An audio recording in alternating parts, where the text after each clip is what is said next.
So, hi everybody, welcome back to Honest Participants Only. This is the culmination of the men's and women's roundtables that you will have seen. If you haven't seen them yet, it doesn't necessarily matter. You can watch this video, but I would love for you to watch those first before you get into this, because some of the themes that we raised from those two videos will be coming up here. I just want to say hello to my amazing joint male and female panel. Hi everyone. Hi. Hi. You will realise today that some are louder than others. It is what it is. We accept everybody. So I'm really grateful for you all being here. I'm going to kick us off by sharing my screen, right? I do know how to do that, everybody. Just saying. Okay. Can you all see this? Yeah. So, this is the Vulnerability Joint Roundtable. As you know, we had some themes come out of the last two roundtables, right? So some of the main themes I would say that came out of both the joint roundtables, the first was answers. There are no definitive answers, but definitely valuable questions. So we all went into that understanding that we weren't trying to answer the question about what male vulnerability is, what female vulnerability is, or what it personally is to you. And what we do know happened is that it did pose more questions for people, and the conversation has just begun and it will continue. And so that's an amazing thing. Men versus women. Men and women should be able to coexist and celebrate their differences. We're going to come onto a section shortly where we realize that there is definitely a kind of divide. I've got some quotes and some things that people have said that I'm going to share with you all, and I want you all to comment and let me know how you feel about those. Safe spaces, there needs to be more discussion about what safe spaces are for each individual. That was, again, something that came out multiple times. People were messaging me, people were messaging others, that type of thing. So, and then finally, honesty. Honesty and authenticity are essential for personal growth, okay? So, questions, statements. With the presentation. These are the A star for effort, babes. Yes, that's right. How about, I was trying to find you. I was trying to find you to give you a bad look. Anyway, how about we do this? So questions, statements, and comments. As you guys know, on the men's roundtable, we discussed one of the main themes that came out, I think Paul said it, was talking about appropriate emotion and how men can sometimes feel judged. So I want to ask you all, this is both men and women, and feel free to discuss it as they go through. There are 4 statements here. There is a great need for safe forums for men to express their true emotions without fear of judgment. What do you all think? True. Absolutely. True. Yeah? Yeah, true. You want to give me some whys and wherefores? I think I guess I noticed this especially. I was brought up just girls in my family, predominantly women in my family. My son was the first boy in our family for like 18 years or something crazy like that. And I think typically boys are often told from being young, boys don't cry, stop crying. So if my daughter falls over and hurts herself, it's okay for her to run and cry. But if my son does it, I've noticed that there's a sort of different expectation. So I think from a young age, we try to suppress boys' feelings and emotions, and then get surprised when they reach to adulthood, and from our perspective, they can't handle their emotions properly. I think that's really unhealthy. So I definitely feel it is very important for those safe spaces to be created, especially for our brothers, so that they can express their natural human emotions without fear of being judged, and feel that they have to put on a front and a mask all the time. It's draining. Yeah. How do the men in the room feel about that? I agree. Like speaking to people and like in the role that I'm in, I come across a lot of people who do stuff which they don't really want to do. But people who look at them have already labeled them and said, like, this person is this way, this person is that way. You really speak to them, you realize a lot of people are acting based on concealed emotion. They feel a lot, experienced a lot, they don't know how to express it. So people expressing it's like through violence or through different ways. But really what stunned me is that they don't actually want to do what they're doing, but that's the way it looks on the surface. So I think having that kind of platform allows people to actually break free from whatever's like holding them back and actually do what they actually want to do deep down. Do you guys think the need for safe spaces is limited? And I'm asking this question specifically because of the room, the table that we've got here today. Everyone in here has brown skin. Do you think the need for safe spaces is limited for men to brown people? I think it is. I think my background is from a church environment, and I think not just for men, but particularly for men growing up, I just don't think there is that space for them to gather together safely, share their thoughts and emotions, cry together, and as Naomi mentioned, develop that kind of resilience, develop that kind of opportunity for them to be vulnerable. I think even more so for Black men. Yeah, I agree. I think in, especially I'm from a Caribbean, I go to St. Lucia every year. And there's a lot of family members where, they do stuff that's a bit of a certain character. And I think my cousin did an event one time. It was just for men. It was a small group, just to literally just talk. And hearing some of the stories of what certain people went through, and they actually said they've never expressed that to anybody. They explained a lot of their lifestyle, and I think it's something that is definitely noticeable now, that we need that space. But like as I said, in the Caribbean, that was like the first time they've done anything like that. So even from that perspective, if you're from maybe that background or a similar background where a lot of it is suppressed and you can't, voice your emotions, I think then there definitely needs to be a safe space. Otherwise, you end up doing silly things. It internalizes it and you act on it in different ways. It's not necessarily. Can I also I'm not entirely sorry. I think the pressures that Black men have is completely different to the pressures that all the other groups in society, the way they're treated by the police, whether you are a doctor, whether you are a lawyer or anybody, you are still the people that are more likely to get stopped, still more likely to have those really negative experiences in society. So I think and we kind of sometimes forget about those additional pressures that Black males face. Paul? I kind of feel like we're dealing with the elephant in the room, or I think we need to kind of look at the elephant in the room, because the real issue is it's about gender stereotypes. Because how do we create safe spaces if when a man leaves this moment, all they're going to be doing, which is what the guy spoke about last time, we replicate the same type of gender roles. So that means even though we're trying not to say it, what we're ultimately going back to is what Naomi said: boys don't cry.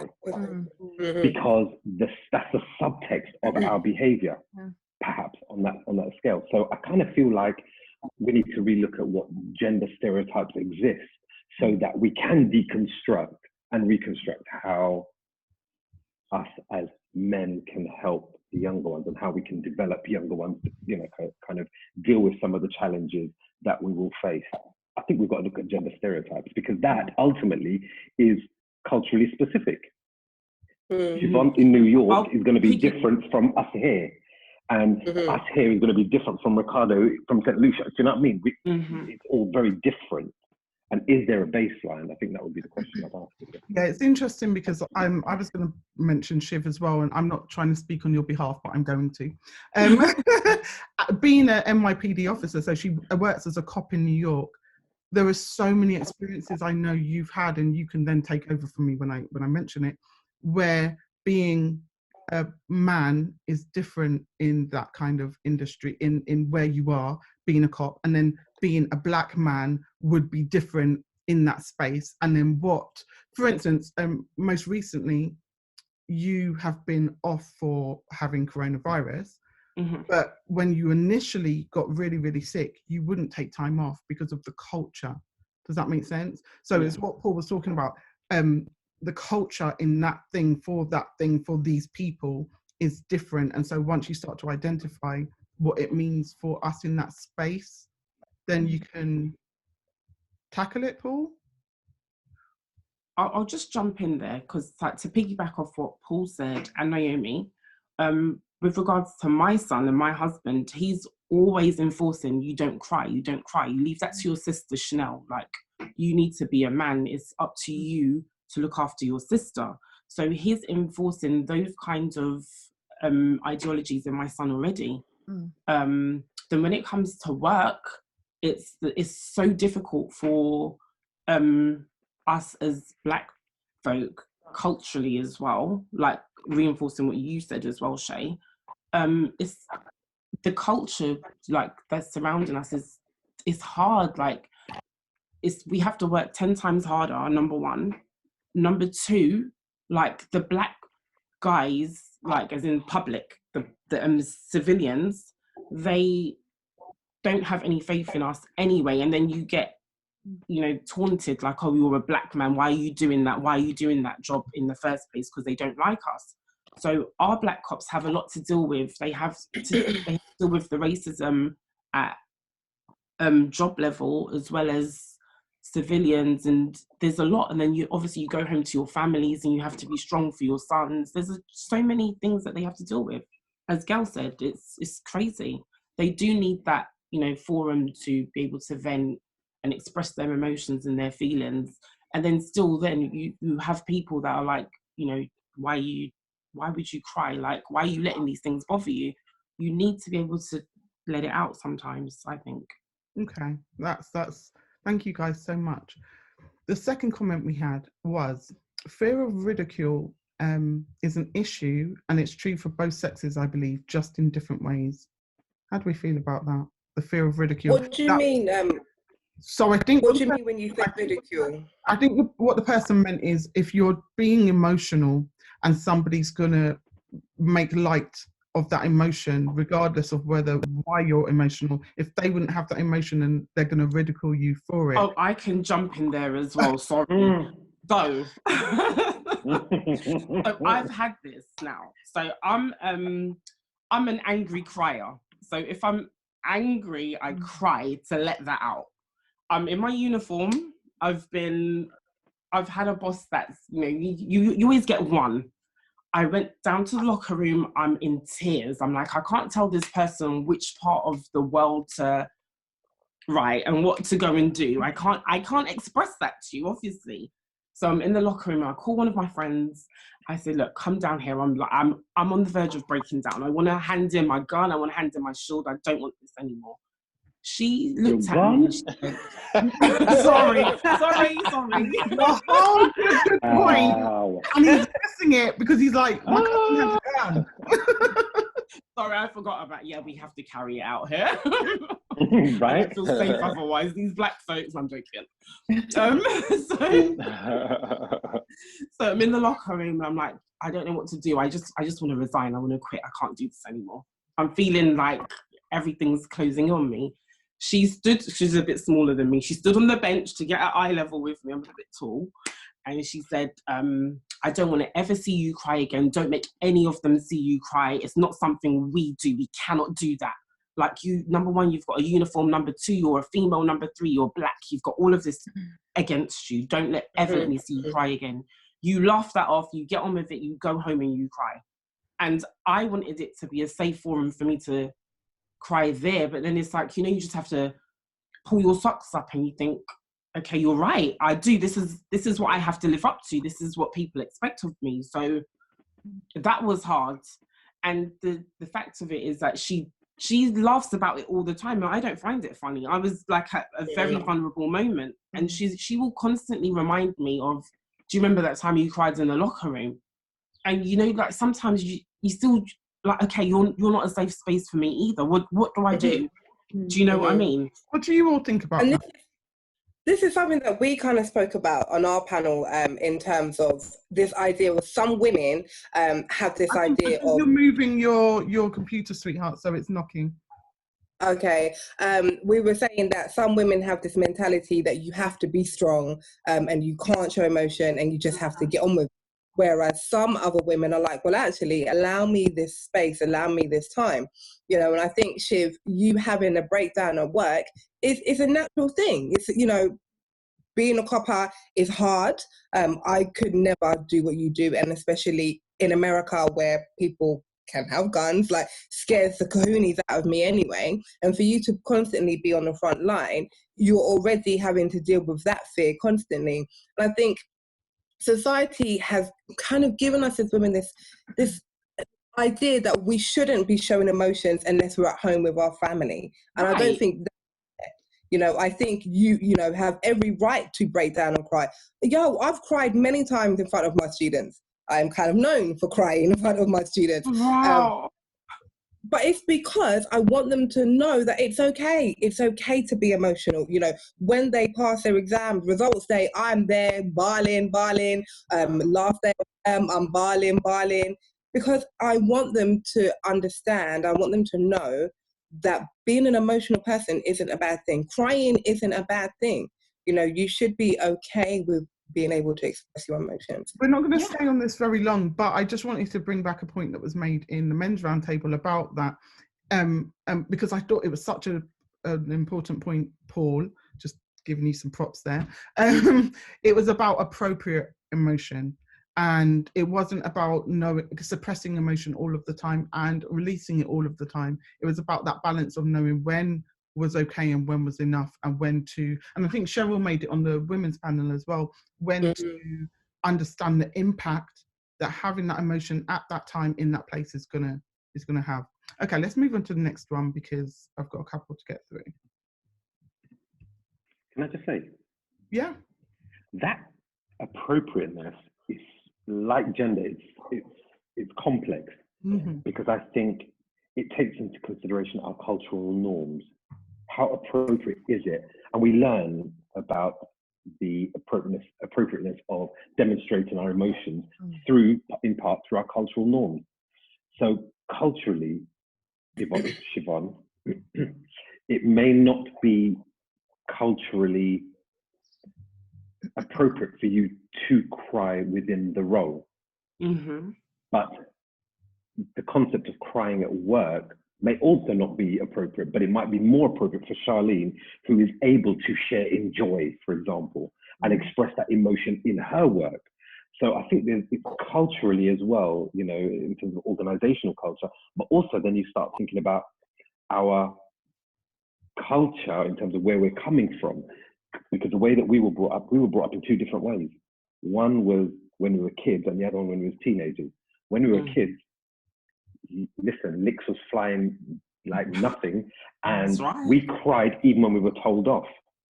Then my dad switched the game, and when my dad switched the game, he started talking to us. We didn't know what to make of that, because we didn't know that we could be emotional and be talking about it to my dad, because we weren't brought up like that.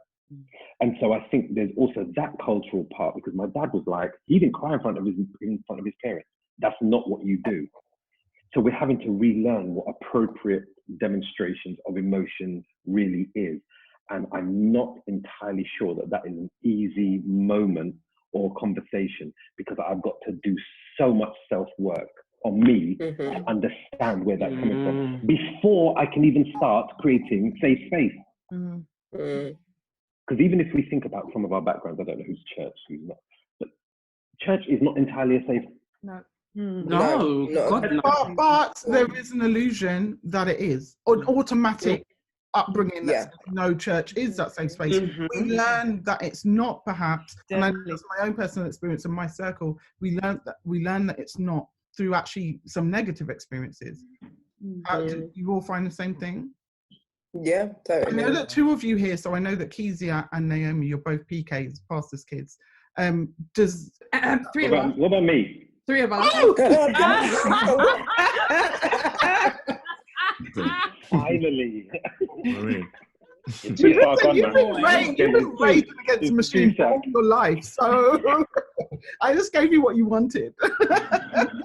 One of us. Yeah, okay, so yeah, but you know what it is? It's because you made the statement, so it didn't even occur to me. But yeah, how do you guys feel about what Paul was saying, just in terms of growing up in church and having the notion that church was safe? Because it was going to be different for you. Church never been a safe place. Never. Never. Like, I was an illusion. Has that even existed? Like, no. As I far as think I'm it's concerned, it's an expectation. We have all these cliches that we use that sound good. The church is a hospital. It's you know, that's rubbish. It's not true. You don't believe that. So why do you say it? You know, we say it sounds good, but you know, growing up, I've been a PK literally all my life. It's all I've ever known. But equally, I've also always known that church is probably the least safe space that there actually is. Because this is the one place where, in effect, I am not allowed to be me. It is the one place where you are going to be judging me based on the job that, as a child, that my adult parent has, which is incidentally nothing to do with me. I didn't ask him to go and take the job. But you know, I didn't. But all of a sudden, these weird expectations. I was waiting for that. For those of you who aren't aware, Naomi's dad is the president. That one point. For those of you who aren't aware, Naomi's dad is the president of the conference of the SDA Church, and he has been giving weekly. Shut up, Siobhan. He's been giving weekly updates during coronavirus. He has become a meme this week. His last video, he made the statement, "Beloved, please." And it's crazy. I died. Because I saw a few faces were a bit confused. That is right. Just go and type in, is it the OSA challenge? Oh gosh, OSA challenge. Oh wow, there's a challenge. I didn't even realise it. took to the next level, boy. Don't know. It's hilarious. Wow. Yeah. So Kezia, do you feel the same way? Yeah, I do. And it's actually really sad to hear everyone kind of have the same sentiment, because church is not meant to be so unsafe. It's actually meant to be the opposite.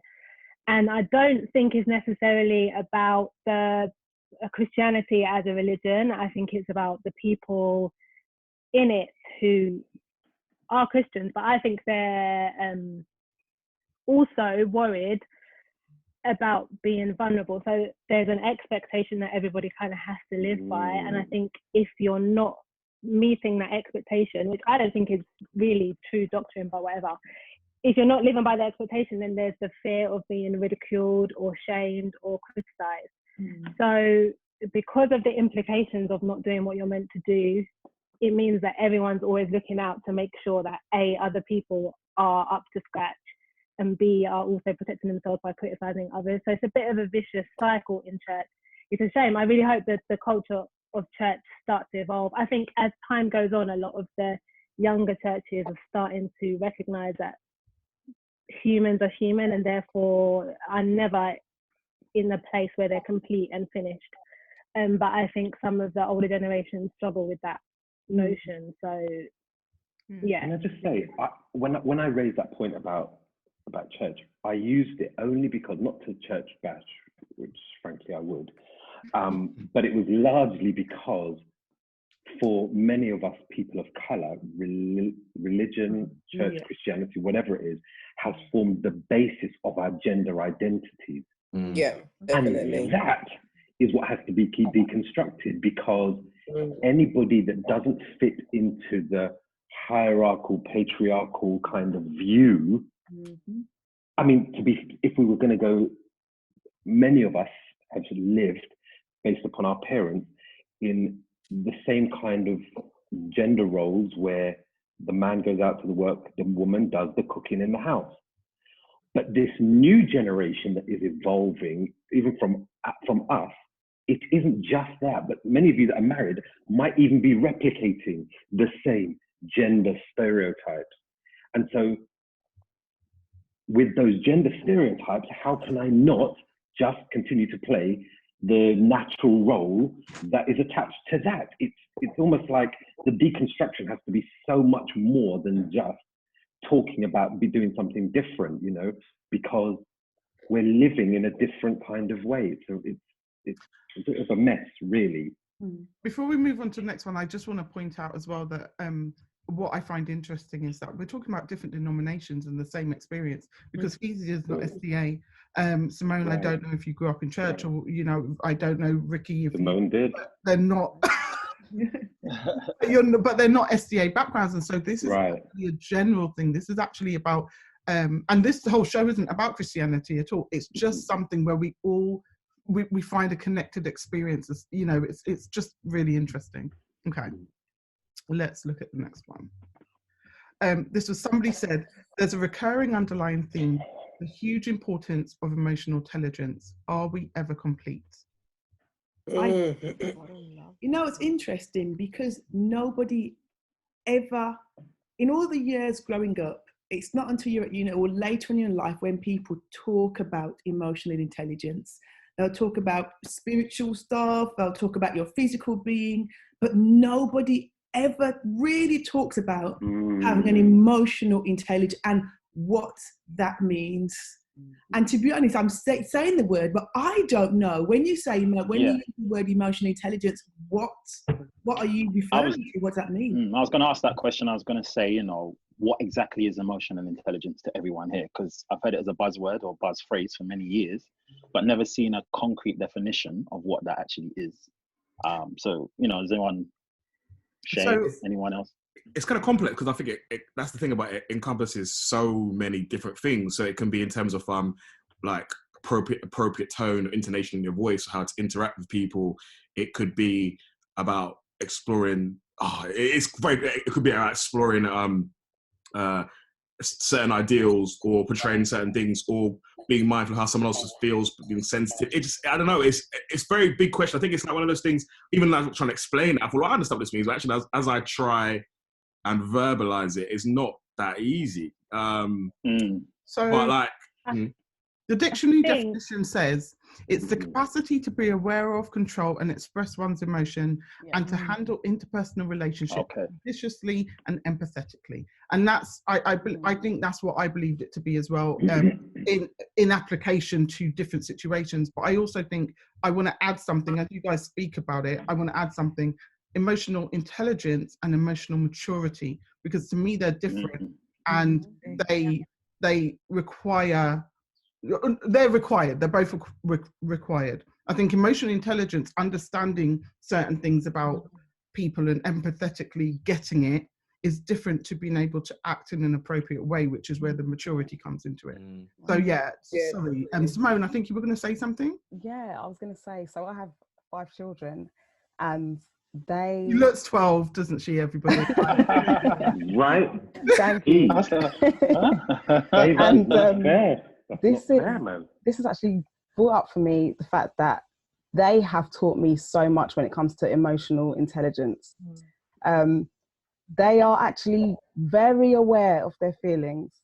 And again, when it comes to the maturity side of things now, that brings us into what do you apply in the moment that you're feeling that way? My children gave me the opportunity to stop, examine, and relearn, because a lot of things, you know, I was once a child, and we grow up into this world and we begin to conform to what we're being told. No, don't do that. You know, you can't cry, and you know, you need to sit down, behave. In church, when I was bored and hungry, I had to sit and listen, you know, and there was no if you like, appreciation for the fact that I was a child and I had those feelings. So I feel like when it comes to intelligence, it's your intel. Emotional intelligence is your intel. What is happening for you right now? What's happening, and what is your response to it? Can I just ask, Simone, how did you get to that place?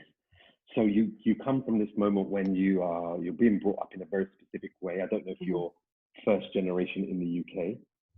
Yeah. But by the time you then have your own kids, what is it that occurs that causes you to reflect and decide to parent them in a large way differently?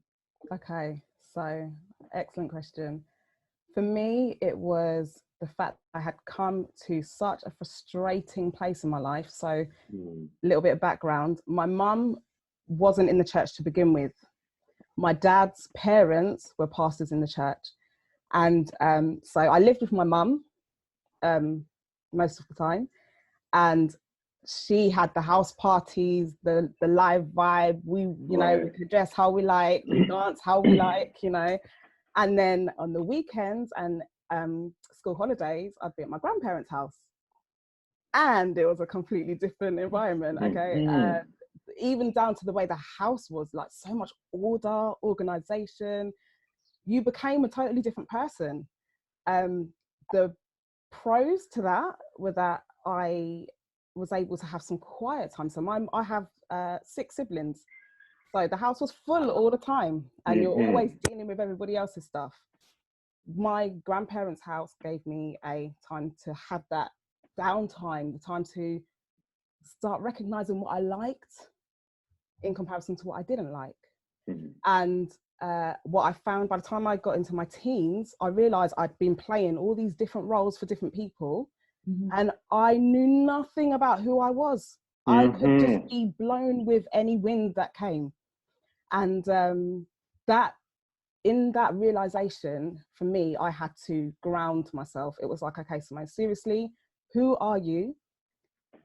How did you get here? And what is going to progress you forward? So I started an inner journey. And what age were you? When I started the inner journey, I feel like I've been doing that forever, actually. I'd say the year that comes up to me most is my 13th year. When I was about 13 years old, I'd been through so much trauma, yet was still, so I'll tell you what church did do for me as well. Church allowed me to really interact with and identify my relationship with God. I took that so seriously. So whatever was going on in church, the politics and all of that, you do not, and you need to do all the shoulds and shouldn'ts. For me, I always leaned into God, and that taught me how to listen to what was going on inside of me. So yeah, at 13, a lot of things had happened, and I made a decision that I need to know what I like. And it was even as I'm speaking about it, some of the memories that are coming back, I remember times when I decided I was going to let my mother know this is what I'm feeling. And I knew there were going to be consequences. At the same time, I thought, if her reaction doesn't kill me, at least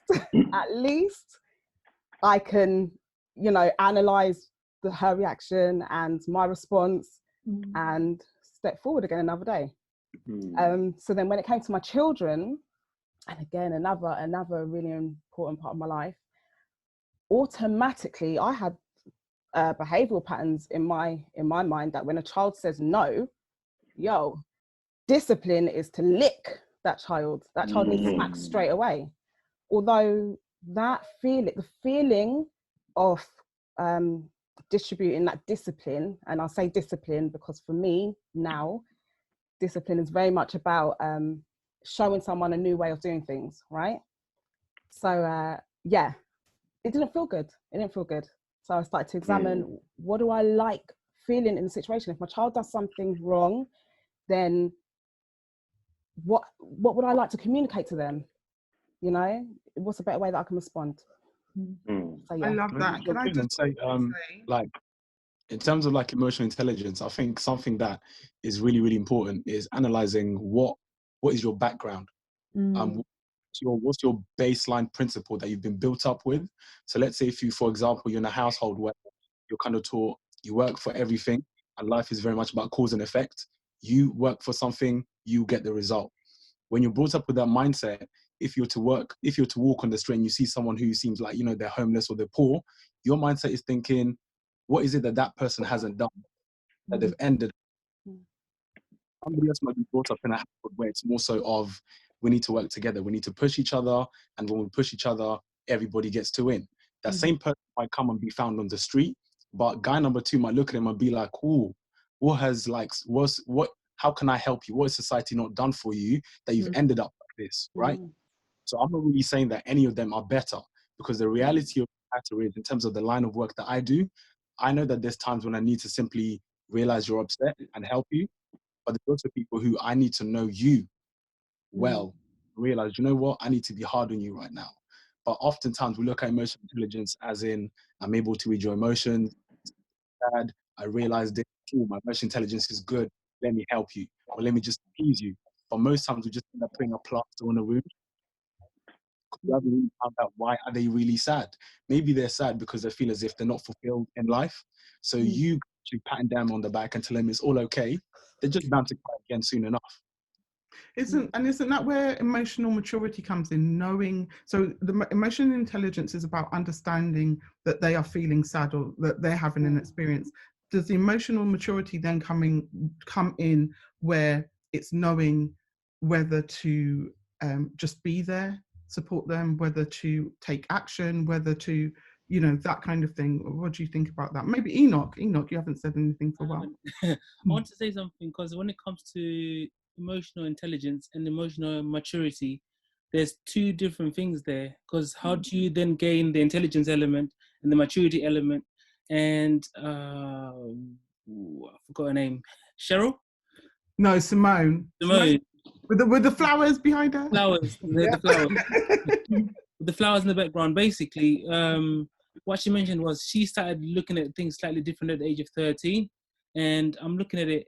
She wasn't necessarily in a position where somebody would consider her mature or to a large extent intelligent in terms of emotions, but she was able to express certain things to people older than her, which is something you usually think you may learn when you get to a certain age or experience certain things later on in life. But when she mentioned that I've experienced different traumas, different experiences by the age of 13, that molded her emotional intelligence or emotional maturity levels, then you kind of wonder, how do you attain emotional intelligence or emotional maturity?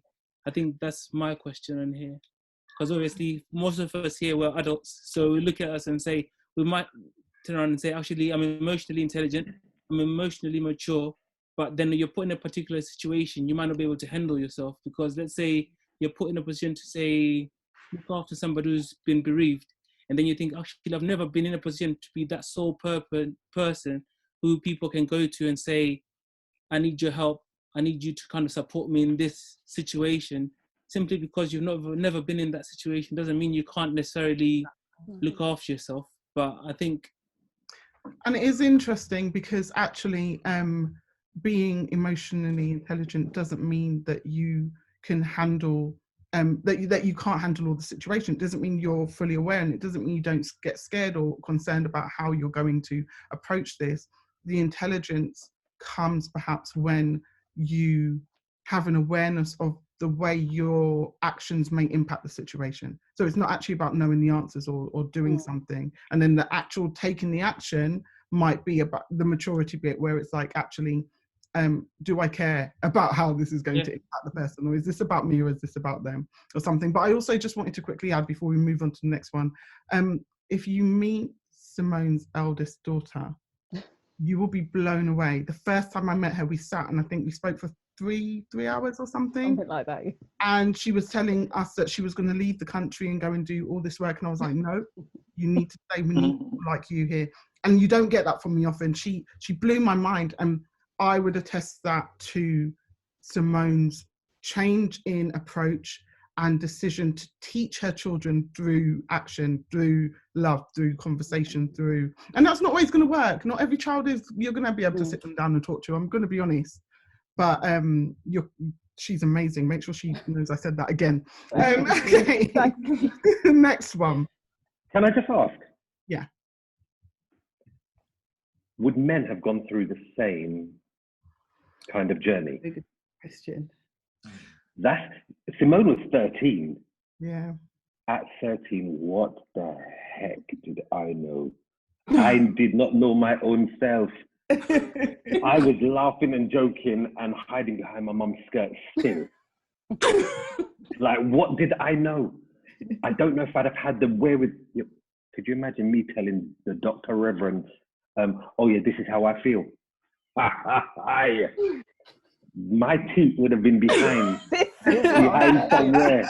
Because feelings, if I told my grandma that feelings are for grown-ups, so this is what I mean. Right? And I don't know that men, maybe men do not go along the same journey because, you know, biologically we mature at different levels. You know, you remember the 11 and 12-year-old girls who are always taller, slightly more mature.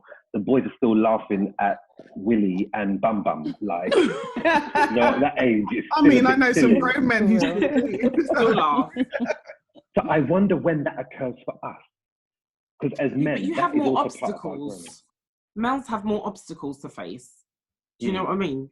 In terms of emotional, yeah, absolutely. Yeah. But can I just hold you on that, Paul? Paul, remember that question. Type it in the chat. Sure. What to do, because we're coming to a section later where I want to talk about the differences between the way men and women approach things and the way that we have experienced life. So please remember it. It's a fantastic question that I do want to explore. Okay. Right. I'm not going to go through all of the reviews. I'm just going to do 2 more because I think they're really kind of important. Somebody brought up a question and it was really important, and the person is on the panel, but I'm not going to call you out, Enoch. So we were talking about on the women's panel. We spoke about periods and the way that women can use it, that they can reclaim it, that it can be used, it can be weaponized against them, and that they can reclaim it by being like, oh, I'm just on my period today, I'm emotional. And also we went further to speak about the fact that actually sometimes you've actually just disrespected me or done me wrong and it's nothing to do with my hormones. And so we went through quite a lot there. We're not going to discuss all of that now, but the question was asked, can the monthly cycle period ever be considered an excuse for emotions or behavior? I'm Siobhan, I hear you, and I'm very passionate about this, but I'm not going to answer. This isn't about me, so I'm just going to shut up. I think I'll listen to somebody else first. Okay, good. We know how we feel about this. Yeah, we discuss this all the time, so I'll listen to somebody else. And Dwayne, you better not speak.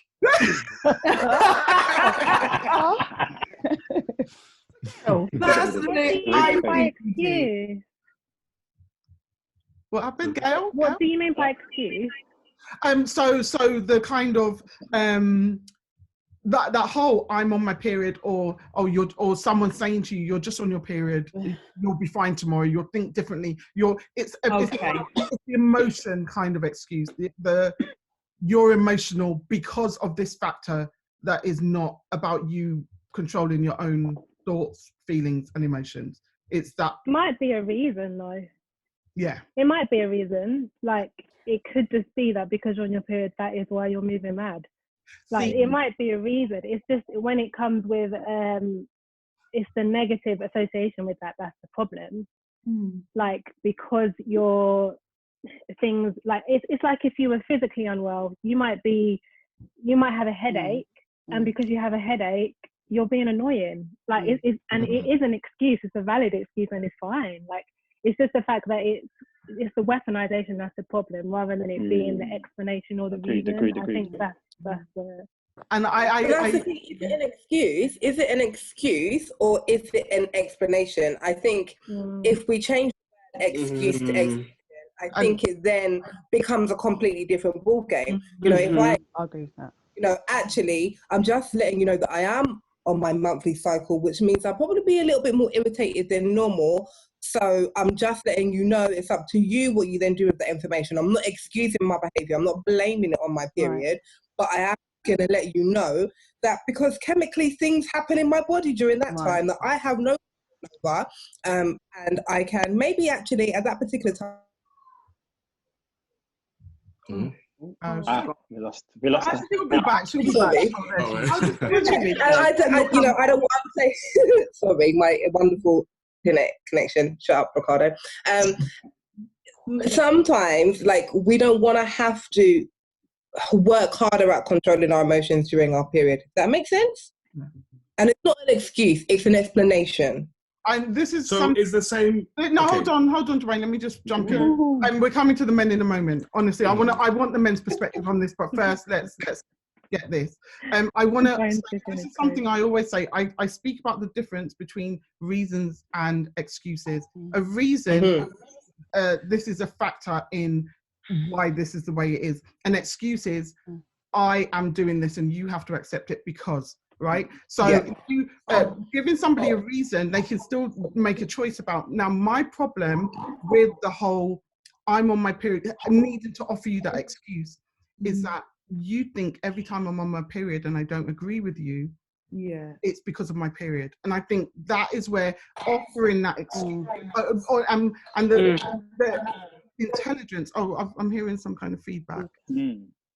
I think that's where the emotional intelligence comes into it also, because I have to know myself enough to know actually this is because of my period, and now let me check myself so that this doesn't then impact the interaction I'm having with you. I think that's a well, because it's really important that I understand that if I say today, oh, I'm like this, somebody's changed something. Yeah. Can you hear it now? Got some Teddy Riley vibes in here. Teddy.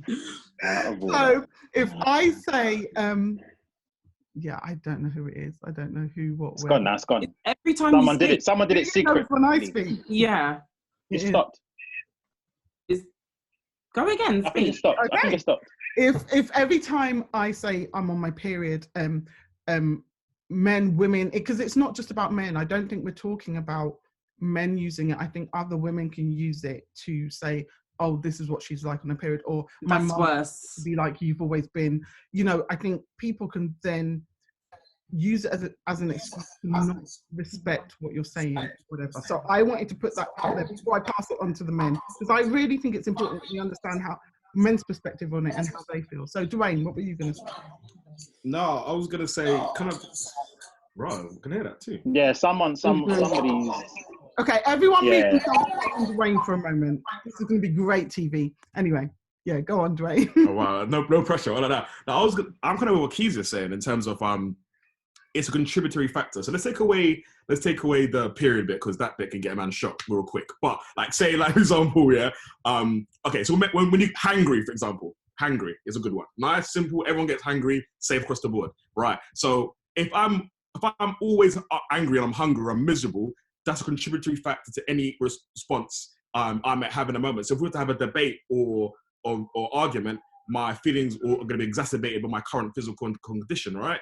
So that's kind of what I mean. Now, you kind of answered my question. You kind of said what I was going to say before, because it's so wise, Shae. But what, like, in terms of, it cannot be weaponized as used to discount everything you say because you're in that state, because regardless of what state you're in, you're still of right mind, sort of sound reasoning anyway. So even if it might be coming from a different perspective, your feelings matter. But literally, no. But that's what I was going to say, really, in terms of. But it is a contributing factor, and I think it shouldn't be weaponized, but it should also be acknowledged. Because the same way ladies say the same thing about men too in certain man. They call it man periods or whatever. We get that too at certain degrees, or he might be in a bad mood. So I think, but it should never. It can be a contributing factor. That's what I was going to say. Really, that's it. Really. Anyone else? Feel free to unmute yourselves as you speak. Oh, Dwayne, you're lucky. Why? Just lucky. I wasn't expecting that to come out of your mouth. That was emotionally intelligent. You're lucky. That's the group chat. We'll fight later. The group chat later. But for now, yeah, you're lucky. It's what's in that bottle. Mm-hmm. Oh, can I just say, guys, you won't be aware, but they are in a group chat, and the conversation is very different in there. I was going to say, when we talk about emotional intelligence, though, that as a woman, or if you're shouldn't you be able to manage? Like, oh, I'm in this particular situation. I know I'm either I'm just not going to go there because I know these people will make me really annoyed really easily. So I'm emotionally intelligent or mature, that I'm going to make a informed choice to not be around this situation at certain times because I'm going to flip. We all should do that. We all should do that. We all should do that. Completely. Yeah. Because in whatever state we're in, you are responsible for how you are, no matter of like what that state may be. You could be sick, you could be drunk, you could be whatever. You can't be like, oh, because I was this, I act this way. That's not an excuse. You're an adult. Manage yourself. No, you can't always be the best version of yourself, but you can try and manage certain situations better and appropriately, especially if your behavior could be to the detriment of others. Nothing is an excuse. Or to yourself. Or to yourself, yeah. True. True. So I think you always have to take accountability in a matter. So even that's why I believe apologizing and reflecting on your actions is so important, because we are humans. We do make mistakes, and I think those situations where we're not our best selves, opportunities us to reflect and to grow and to better ourselves. So the accountability when that come in the moment. Maturity comes in. Yes. You're so wise. Yes, you're right. Go. Do you want to go, Paul? No, you go. No, you go. No, I think right now, and I've been smiling or giggling to myself, because I think right now we're having a very intelligent and intellectual conversation about this. But in my humble opinion, I don't know how real we're actually really being with this, because I'm a woman, and I know many women who I know use this as an excuse. Don't say explanation, an excuse all the time. And Naomi, I'm going to let you finish, but I want to say that's exactly why I want to have this conversation, because actually for me, I know that I'm a woman, just for the room, and I'm very, very conscious about doing exactly the opposite to that. And I know loads of women who do it. So that's exactly why I want to have this. And I know your point's going to be amazing. So go. Yeah, but this is the thing. I think we, okay, fair enough. We may not be a fair representation of the entire female species. But I think if we were to be honest with ourselves, and maybe if it's not for us, speaking on behalf of some of our sisters who do this, we regularly use it as an excuse. So now, when we're having an intelligent conversation about it, we may be able to, pretty it up and really intellectualize and rationalize it. But I think women often use it as an excuse, and dare a man say anything about it, you're going to get your head chopped off, because you just can't go there. I would say, but however, talking about, I think it was Charlene that said, with your hormones going all over the place. I think this is where self-awareness comes in, and I think this is a great part of emotional intelligence. I don't believe that you can have a serious degree of emotional intelligence without having a strong degree of self-awareness. Right. So when it comes to self-awareness, for example, I'm self-aware enough about myself to know that, for example, my monthly cycle or what have you, you will not know unless I verbally tell you. Yeah. However, that's right. However, when I am, well, not when I am, when I was pregnant, for example. One more. Breaking news.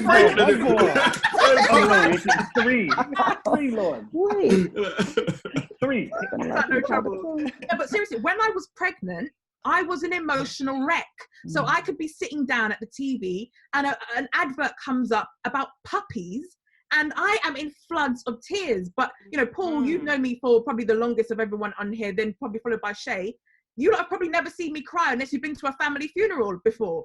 That's not necessarily my way, but that doesn't necessarily mean that at certain, my emotions may manifest themselves in different ways. But anyway, the point is, I think women definitely do use the whole period thing as an excuse. So I just want us to keep it real. No, okay. Yeah, 100. Oh, sorry. Oh, yeah. I can say no, because I'm gonna say that my mom.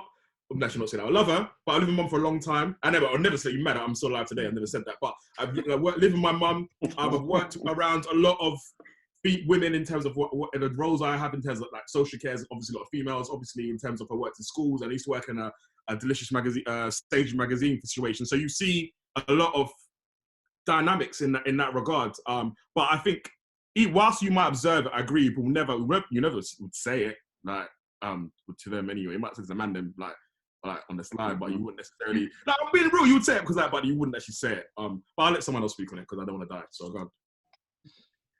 I also think that we grew up learning about that as a secondary experience. So sometimes I guess I didn't realize that my mum was probably on her period, but we knew that there was a shift. Hey, hallelujah. There was a shift. There was a movement. Yeah, that's what we knew. And I think even when I think about when we used to be around my aunt, all women, again, I was one of the only boys that was very close with them. And we knew that there was a shift and a thinking that happened. There was a synchronization, right, that occurred. And I think we in turn learned. But I'm thinking about those younger people, no, those people who only grew up around with the dominant person in the family being the mother. What do they, as boys, get taught, or young men, about how to experience women in that regard? Because what I got with both parents, but my dad never spoke about, you know, oh, your mum, oh, be careful of your mum, she'll know period. You just knew. You just knew that there was a fire raging deep within, and it was seeking to dominate. You knew that there was a moment, and should you pass the place, you were going to get ravaged. You knew. You just knew. And I think we, in turn, have to also partially be emotionally intelligent enough to know that we have to choose, this is my second point, we have to choose somebody that is equally as emotionally intelligent, who will not use, oh, she's on her red.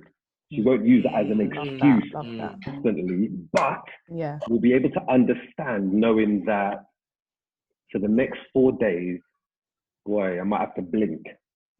I might have to toe the line. If I need to have a conversation or argue, I need to have an argument, that's what's going to happen.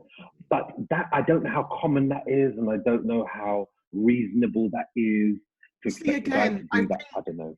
You see, again, I think that's the whole point of a round table like this. It may not be common right now, but with more conversation and more kind of back and forth about it, it could become common. Paul's disappeared off the screen. He's probably got a call or something. But I wanted to say, no, I'm just getting some water. I can't really see the kitchen. Just drinking it raw. One of the things I wanted to say, actually, and this is in celebration of you, Paul, is that lots of you may or may not know, I lived with Paul for a lot of years in my early 20s. And so I grew up, my family is full of females. So I learned how to be, and they're full of, it's weird because they're full of females who are very male. And I'm talking that in a way that they don't openly show emotion. I'm actually the exception to that rule, right? I'm very in touch with my emotions. I don't care. I feel everything. I'm an empath. My family are the complete opposite to that in many ways. But because I left home at 18, 19, and within a couple of years, I had moved in with Paul and another friend, I learnt about having my female emotions, and I'm going to call them female emotions just for this purpose right now, in and amongst males from people like Paul who had grown up understanding that. Does that make sense? I don't know if I'm making any sense at all. And that was a big learning thing for me as well. I had to learn that because I grew up in a house of females where it's like, oh, you're on your period, or oh, your first bra, come and show it to the family. I had to learn that I know, I was traumatized, I still am. Anyway, I had to learn that how different perceptions of being a woman or things that were seen as being very female, how they were in different households, different upbringings, different situations. And so, yeah, I learned a lot of that stuff from you actually, Paul, I would say. Does anyone else have another point on this? I just want to kind of reiterate something that Paul said that really resonates with me, that I think the basic thing that every human person should do, you should know yourself. You should be able to know, and I think when we exploring vulnerability, it's a thing that people don't know themselves. Very true. When we start to know ourselves, when you know yourself, your life is completely different. Yeah. Hold on, can I just say, imagine if you don't know yourself. But there's so many people walking around that don't know. Millions of people are walking around this world who do not know themselves. Or are not even on the journey towards knowing. It's the journey, it's the journey. That's right. And then imagine when you make life decisions like decide to be with a partner. What are you choosing for the love of God? Yeah. What is your choice based upon? This is why sometimes we have to be careful, because if you want somebody that panders to your emotional self constantly, you are going to choose somebody that meets that need, that panders to it. So you never develop. You never get to develop your own kind of journey of traveling and kind of understanding you. You never do. Because you get somebody that person, no, but that person moves on and they leave you behind. But one of the That's other why I things think that came sometimes out of the men's, Maybe. I think, I can't remember if it came out of the men's or the women's roundtable, but one of the other things that came out was, I think both Naomi and Paul said it on their roundtables actually, maybe that the journey of knowing yourself is continuous. It Continuous, 100. and that actually being the most important fact in knowing yourself isn't knowing yourself, it's being aware that you don't know yourself. Does that make sense? So if I think I know myself, you're not going to educate me to tell me you don't know yourself, because I'm like, I do, and I'm fine with the way things are. It's being self-aware enough to know that actually I know the me I am today, but the me I am tomorrow may be different, and that means that the way I impact people may be, do you know what I mean? So shut up. Simona's waving yeah, her I hand am in in the air. worship. I am fully there. I'm there. Hey, let's jump on to the next one, because I got 2 more sections that I want to do with us, and Sorry, can I just say, it's good conversation, and as long as you guys are okay to have the conversation, I'm happy to have it.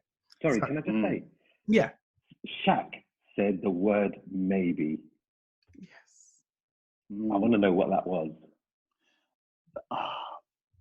What I forgot what I said in regards to right now.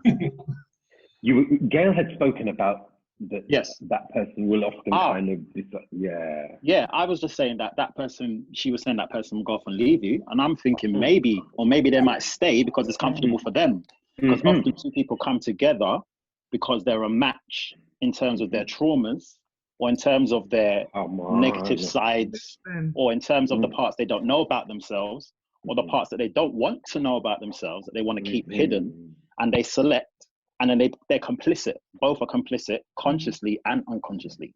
So that's why I said maybe. So is it possible then, can I just ask, is it possible then for us to not, there isn't a prescriptive way for everybody, because that frankly, some people are perfectly happy with where they are. Yeah. I was going to say that as well, because I feel like the bottom line to a lot of this is happiness, and sometimes that happiness may be positive, and sometimes it could be negative. So you might be happy with who you're with because it appeases who you are, and you don't want to mess with that. And sometimes you could be happy because you're learning yourself, and who you're with is good for you in that journey. So, but happiness is always, as human beings, that's what we're always looking for, that happiness and survival. It's those 2 things. You want to be happy, and we want to survive. We want to thrive. We don't want to die emotionally or physically. And so we're always looking to kind of protect the self and protect the physical self as well. Okay. So, somebody watched the men's roundtable, and she was she had a strong feeling. She said, I think there are women who find it just as difficult as men to show their true self in certain situations. She then went on to say, I think there are 3 types of vulnerable: physical, emotional, and mental. Emotional and mental are not necessarily the same. And I wanted to make sure that I brought that one to you guys, because I didn't want us in our roundtables to come across as if we're saying it's only men who struggle to be emotional, and it's only women who get told they're too emotional, or do you know what I mean? So what do you guys think about that? There are different types of emotional, physical, vulnerable, different types of vulnerable, physical, emotional, and mental. I think from speaking on similar subject to some of my friends recently, I think there's a lot of people, I think quite a few people in the group are parents, and they have to exercise different levels of emotional and mental vulnerability between themselves and their children and their partners.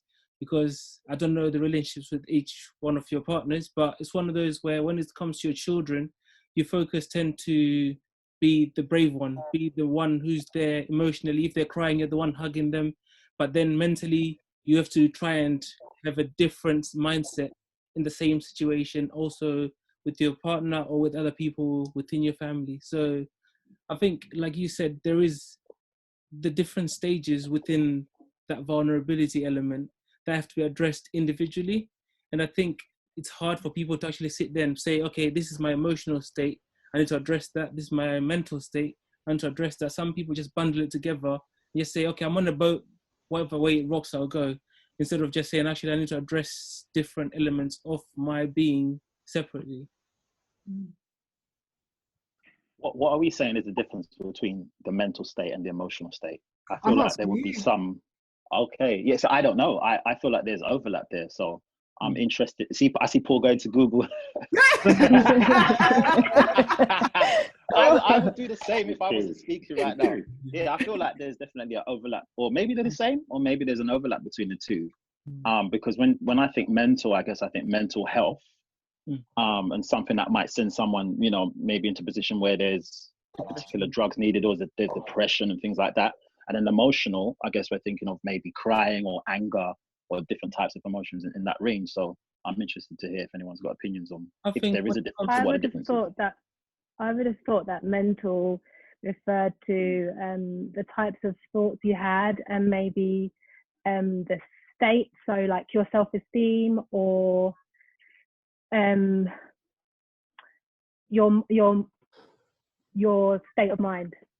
I think that's different from emotions, but I would say that all three of them are interconnected. I don't think they're necessarily separated. I think I don't think vulnerability is just about emotions. I think there's a tendency to lean towards it. You can be physically vulnerable or mentally vulnerable or emotionally vulnerable, but I think any kind of either physically, mentally, emotionally, they'll all be connected and they'll all impact each other. I think it's hard to separate, although it's quite important to.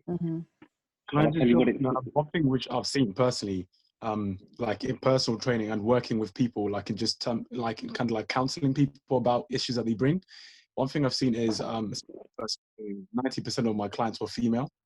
So this is not a shot at females, but this is something which I saw. And I saw that a lot of the females who I spoke to, and I tried to understand who they are and why they're trying to work out. And I realized that a lot of them were comfortable with being emotional with me. But the more we talk and they talk about their issues in their marriage or in their life, a lot of them did not really share the mental side, which is more so their thought processes. How we're thinking about something, which like the thought process basically was connected to their emotions. So if they feel as if I feel ugly, I feel this, and they have fear as a root of problem. So it's kind of like I don't share my mental processes because I fear that if I say this will be the response, or I fear rejection, or I fear being left. So a lot of them have these emotions, and like when I'm talking to them about their relationship, there's like tension in there, and it's like these women and their husbands or their boyfriends are fighting about this emotion. They're just fighting about the emotion, but it's because they're not really sharing the intellectual side of this is what I'm thinking, this is what I'm going through. So I feel as if definitely the very, very emotional with you, but not really necessarily tell you exactly my deeper fears. And I think that's where that's what I've seen to be something that's definitely been there. So Paul, thank you so much. That triggered me to think, I know you're about to share the definition, but do we perhaps think, and I'm positing this as well, I don't know, but do we perhaps think, based on what you said as well, Kezia, that the mental is more the thinking and the emotional is more the feeling? So they're both connected to the same thing, but maybe that's, that's how Paul, go on. So it says, a good way, so this is talking about mental health, emotional health, and the kind of interaction between the two. Mental health refers to your ability to process emotion and information. Sorry, mental health refers to your ability to process information. Okay. Emotional health, on the other hand, is your ability to express feelings which are based upon the information that you process. Right. So Kezia, I think, was right. It's the link between, it links them all together. Yeah. Cool. Can I say? Oh, yeah, go, Simone. Yeah, I was going to say, with those being interlinked, it also depends on which aspect of your life it's related to. So, an example that's jumping up in my head is that when I was on praise and worship, being part of the worship team, I had no nerves. We'd all sing together. We were all responsible for our different parts. As soon as it came to me having to do a solo part, these nerves would come out of everywhere. Come on, yes. Everywhere. And so that was an aspect of my life where I had things going on, and I don't even think I was willing to look at what was going on there at that time. I was just happy to be part of a team. Let's do this as a team, and I'll rock my role, you know? So yeah, aspects of So there's something that keeps coming back about the appropriateness of it and the fact that it's context specific. You know, so not all of these physical, emotional, mental health or components are necessary all at the same time and all to the same degree. And I think that's where the statement then comes, where we say that men find it difficult to be vulnerable. I think fundamentally that's a wrong statement. I think that is a statement that females would use, but not males. Because I think we prioritize differently, and we what is required right now, somebody female might look at it differently, but a male might prioritize it very differently, and so the demonstration of the emotion may not be the same. So I think that statement where men find it difficult to be vulnerable, I think we just. I don't know that that's true. Again, really? I'm a female talking about a male. So, but I don't know that that's true, because actually the statement, I hear it coming a lot from males. So it's not, I think it's more to challenge why they're saying it, or what they've been brought up to believe, why they've been brought up to believe that's the truth. And in society, on the TV, we see it in movies, we see it everywhere. So actually it is I'm gonna use the wrong word, but it is the trope that is used all the time. And it's become a learned thing. So women believe it because men process, and again, generalization, that's not everyone, that's not all of us, but that's because men process their emotions more differently to women. But that comes back to the last statement that the person said, is that actually, no, I think there are women who find it hard to process as well. And so when we look at this category, we're like, men, that one, women. But I mean, I'll share something with you. Last night was really difficult. We ended up having to go to the hospital. Emergency is a big deal. And I was with my mum, who does not cry. She don't show emotion. She's very kind of, you know, to the point where I'm like, bruh, like, mum, like, love me, hug me. Do you know what I mean? And my mum was in floods of tears, sobbing, shoulders going, all of this. And that for me is alarming, because if we were talking about just characteristics and not genders, my mum would be in the men's team. Do you know what I mean? She's that person. But I think we definitely have that kind of men generalization societally. Men are this is what they do, and this is why we've got it in all the movies. This is why in the movies they always write the same line about men, you know, being tough and macho and blah blah blah, and you know, it's always a joke about. But actually, I think, Paul, what you're saying isn't wrong, and I could never say it's wrong, because it's not my place. But I think you're coming from a place of being so self-aware and so emotionally intelligent about it, and surrounding yourself. No, this is my opinion on you, so how about you just take it? And surrounding yourself with people who will also have those conversations with you. I don't think you've necessarily been in a place for many, many years, again, me knowing you, where you have to face that anymore. And I think for me, I'm the same. Our realities, the further away we get from the place we were when we used to think these things, the more we kind of forget what 20 years ago, what my reality was. I'm such a different person now, the way I think, the way I process, the things I do with the information that goes in, that when I think about the person back then, I can only remember some of the things I believed. That's all I'm saying. I think that maybe you are so far away now from that men can only be a certain way, that you forget that actually in society it's still a thing. Yeah. That's why the issue is gender roles. Yeah. Yeah. Let's deconstruct that, and then we begin to work out, okay, it's not that men are not vulnerable, can't be emotional. Actually, we display it in a different way, and because it's complex, you know, they may not cry when you want them to, but they will still feel it, but demonstrate it in a different way.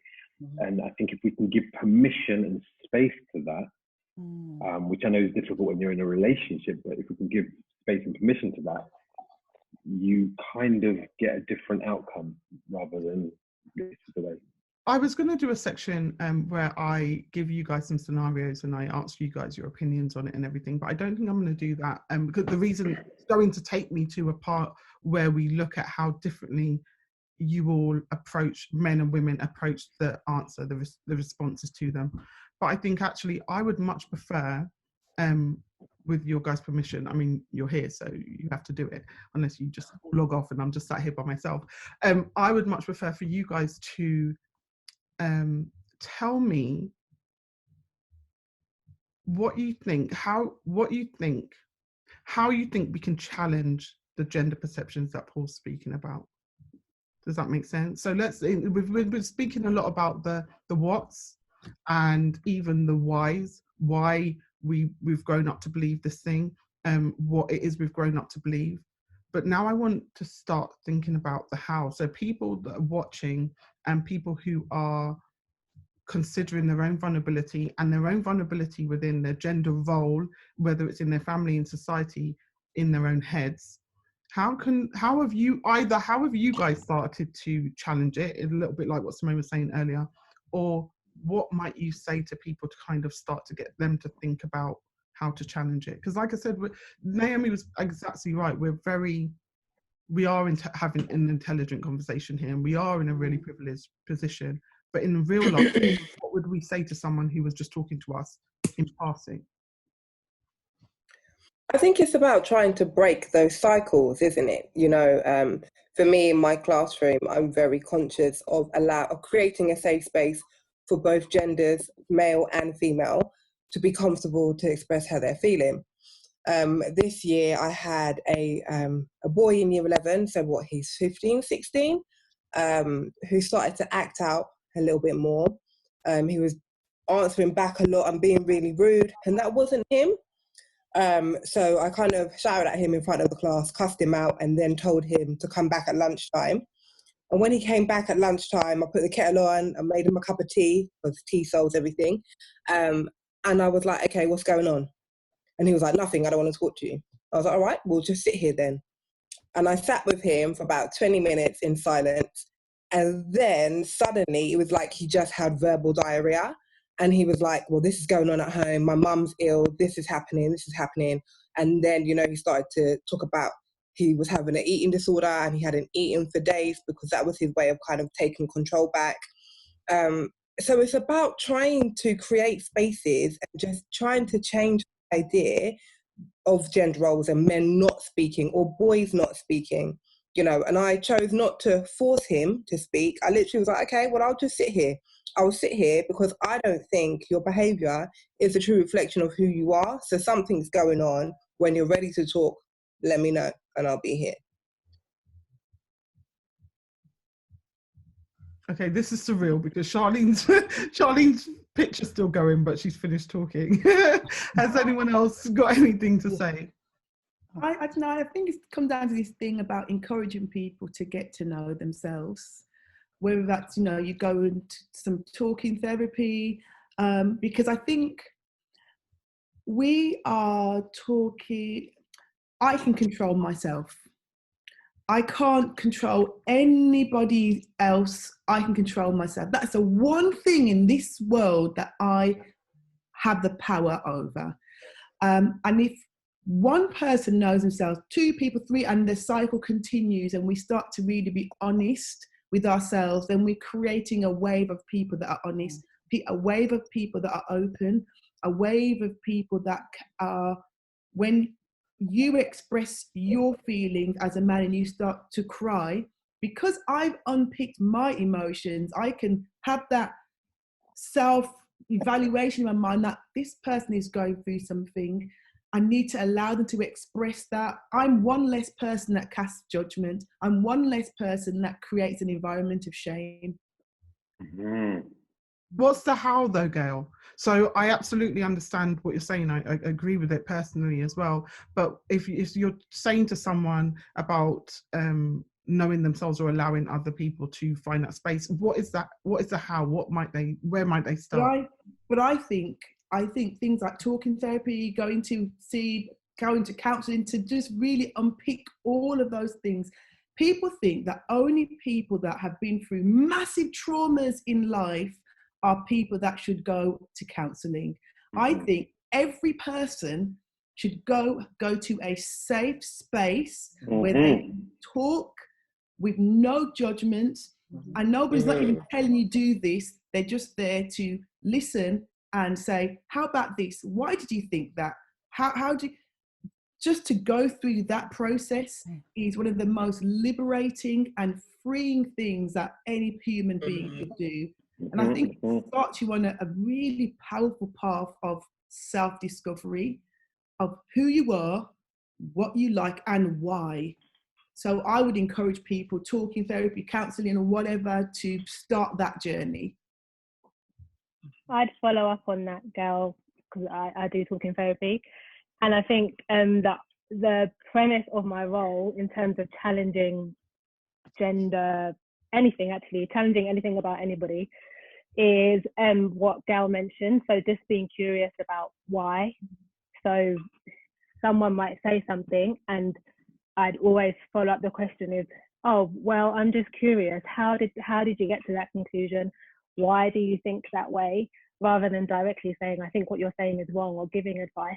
People are not necessarily open to advice, but they're open to answering questions. And I think answering questions helps with understanding.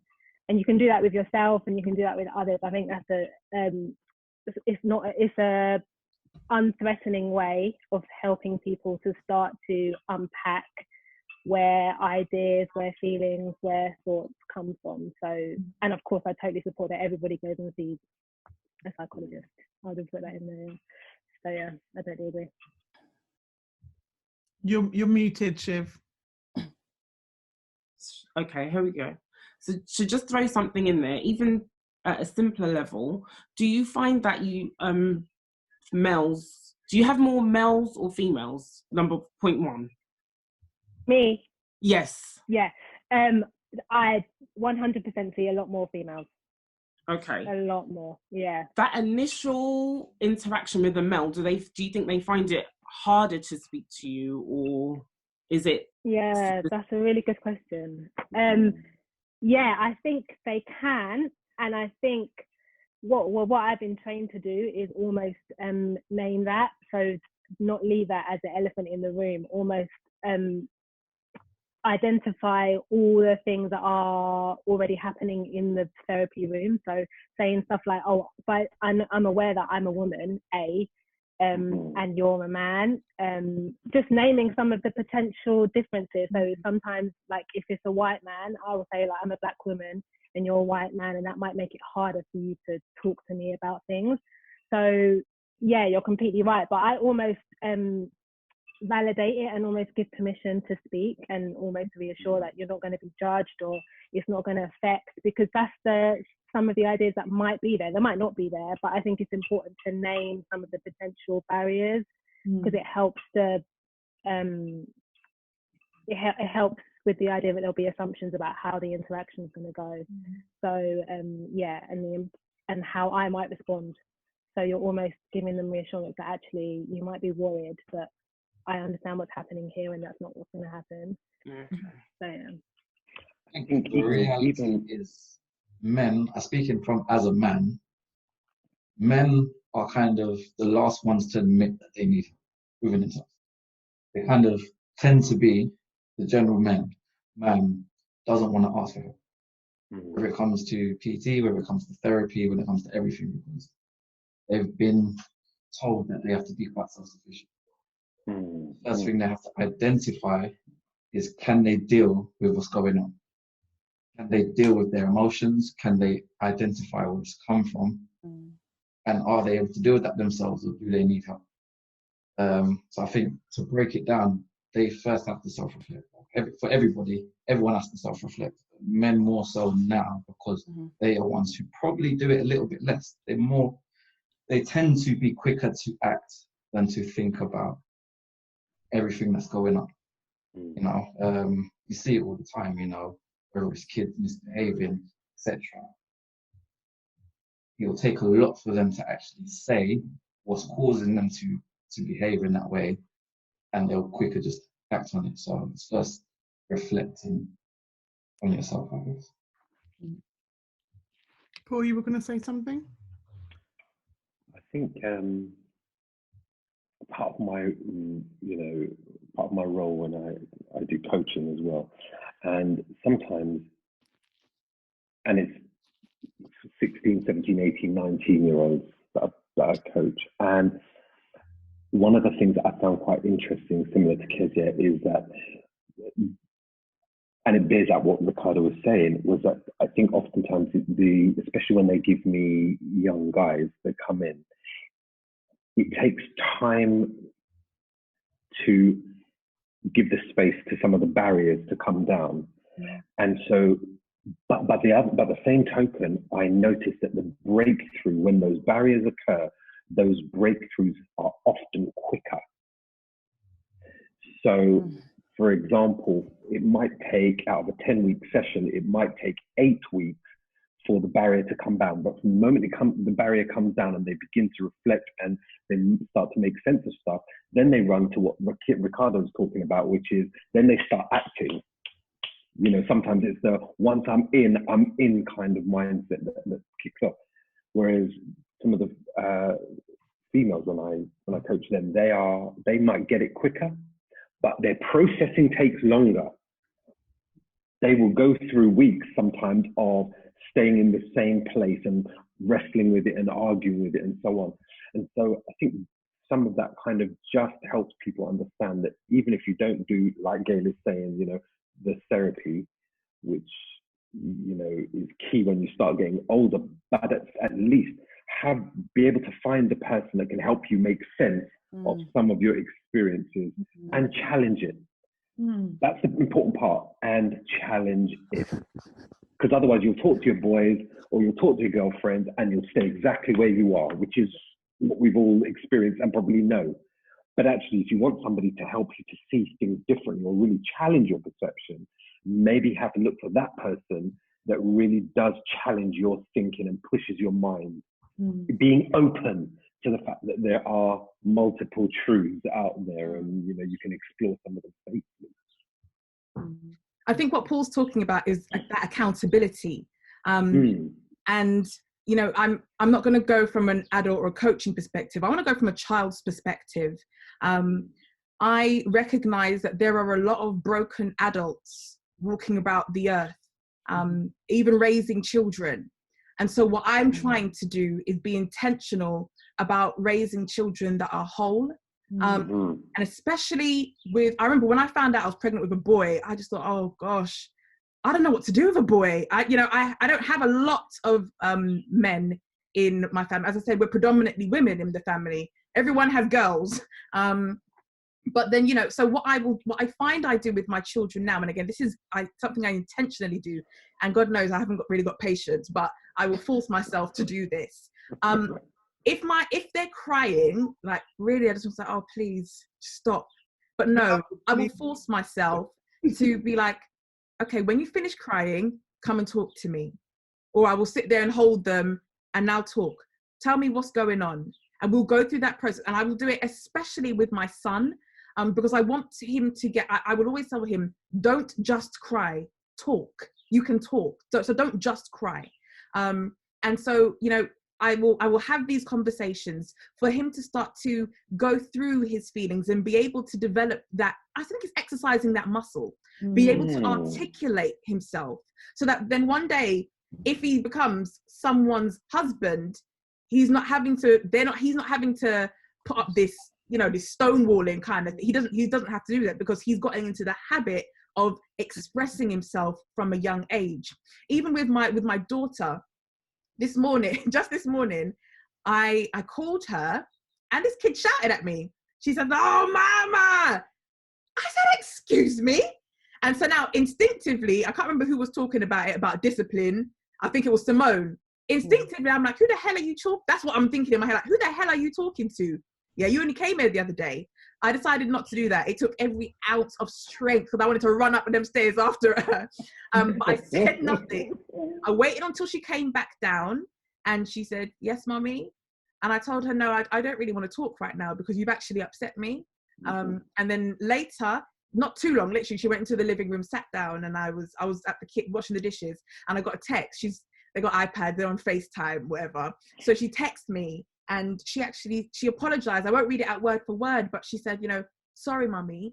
I was angry, I was annoyed, I had lost on my game, and you were calling me to do something. I didn't want to go, and my battery was going to, so she was able to then start to express why she reacted in the way that she did. And so then now I feel it's my responsibility to then respond to that, not in listen, in my head I'm thinking, that's no damn excuse, don't you dare talk to me like that ever. Yeah, but I didn't come with that. Exactly word for word, what did I say to this child? I said, she put a little thing that said, get back in here and love me, with some little character. I said, I will always love you, Rianne, and I forgive you. It's okay, you're only human, we all make mistakes, let's try again, okay? And it's just as simple as that. As simple as apologizing to your kids if you have recognized that you've done them wrong. Like, I will lose my stuff sometimes. I will shout, I will whatever, and then I can come and say, do you know something? I'm sorry. Mummy shouldn't do that. It's not acceptable to do that. It doesn't matter. I might be having a bad day. It doesn't matter. And I think it's about demonstrating. I think that's the best thing. You see, when I become authentic, when I am vulnerable, I think it then gives permission to the people that I'm dealing with to do the exact same thing. And that's my approach to doing it. So I try to model what I want to see in others, especially when it comes to my children. It's a great how. But doesn't the same thing apply to the boys? What do you mean? Because in many respects, we're also trying to model and teach the younger boys coming up in the same way. So even though their response may not be what is acceptable, do we allow them the space to take a moment, knowing that it might be very different, but also be able to come back and make some kind of reparation, whereby we're also encouraging them to be responsible for their actions, but also know that grace exists. Absolutely. 100. And I think this is where society is probably, in part, much harder on the Black boys than they are on anybody else, because oftentimes what we see are Black boys who demonstrate a type of masculinity that has no vulnerability, but actually it exists. But what they have come through and the way we brought them up, parenting or whatever, it's to not be able to make any mistakes. And if you make mistakes, the whole world is shut down for you. So it's, it echoes what so many of us have said, that ability to be authentic, that ability to reflect, that ability to begin to know that you yourself are learning just like they are also learning and developing, so that by the time they get to Kezia and Siobhan and my stage where they're big people, and Morty, when you go into them kind of stages where we've almost lost them, we're able to have some kind of foundation, because that's necessary for these kids. Absolutely, it is. 100%. Absolutely. Because I look at my son, for example, and I'm recognizing already he has a problem with apologizing. And I'm so for example, whereas my daughter will give me the sweetest apology, my son will just say, sorry. There's a couple things. I recognize, one, he's younger than her, so I'm trying to keep it age appropriate. But you see, because I'm aware of that and I'm watching him, I'm trying to look at what other approaches can I use, because I'm finding that me apologizing to him nicely, he's not modeling that. He's still vexed. If he's done something wrong and he has to apologize, it's hard for him. But you see, while he's young now, I'm trying to find a solution for that, so that he doesn't grow up into a man who does no wrong. And even when he does mess up, cannot say sorry and ends up ruining some woman's life because he's too proud. Do you know what I mean? So I think it's having that awareness. And then I think as a parent, it's my responsibility to look for innovative and creative ways of being able to challenge the flaws in character that we notice that need to be refined. And I think what it also does is also hold up a mirror to ourselves, because I think oftentimes when we see things in other people and it bothers us, we might also be really a reflection of something that we see in ourselves. Right. We have do you know what I mean? We got a slight problem that we have to do a bit of work on. I think I would add to it that we also have to be really aware. So I've asked you for the how, and you guys have given me some powerful hows. I don't need to add to that. But what I would want to make sure that the listeners understand and are aware of is that every single person has a different personality and character. And when we're dealing with those people, we have to take that into consideration as well. There is no formula for a 5-year-old boy, and there's no formula for an 8-year-old girl, and there's no formula.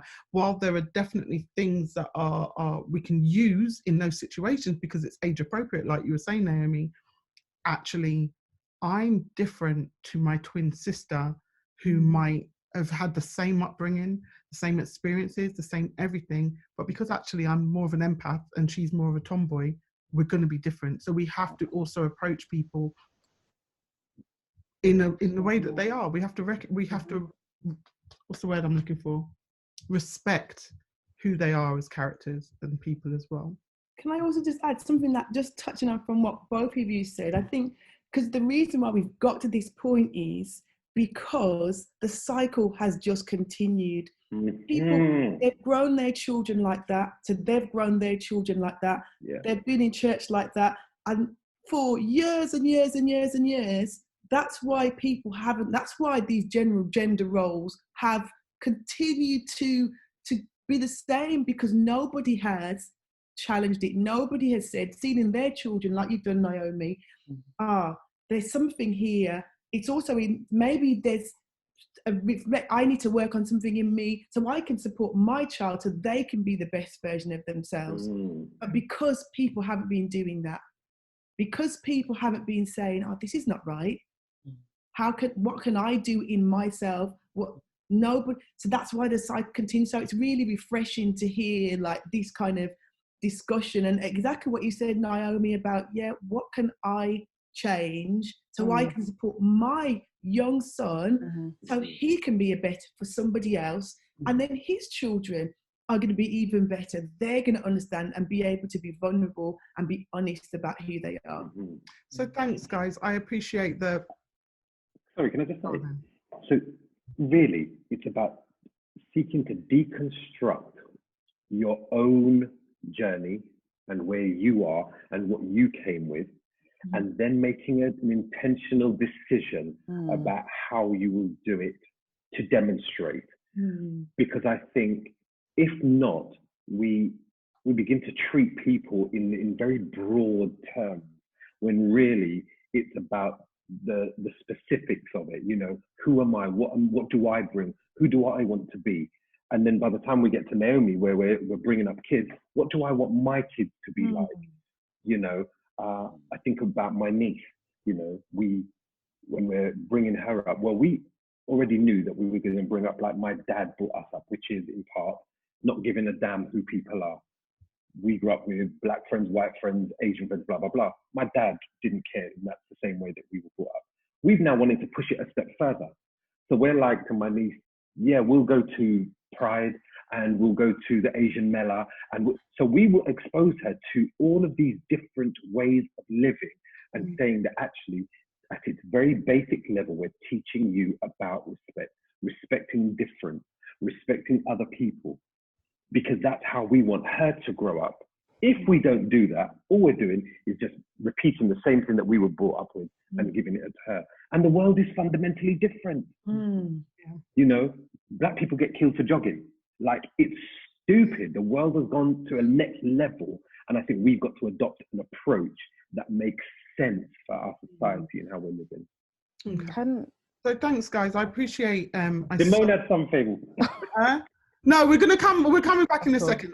We got to do the last bit, because I'm very aware of the time that I ask you guys for and what else you might have. So I'm always very, very, my sensitivities are very thing around that. Like, I don't want to take the mick with you guys, because I want you to come back more and more and more.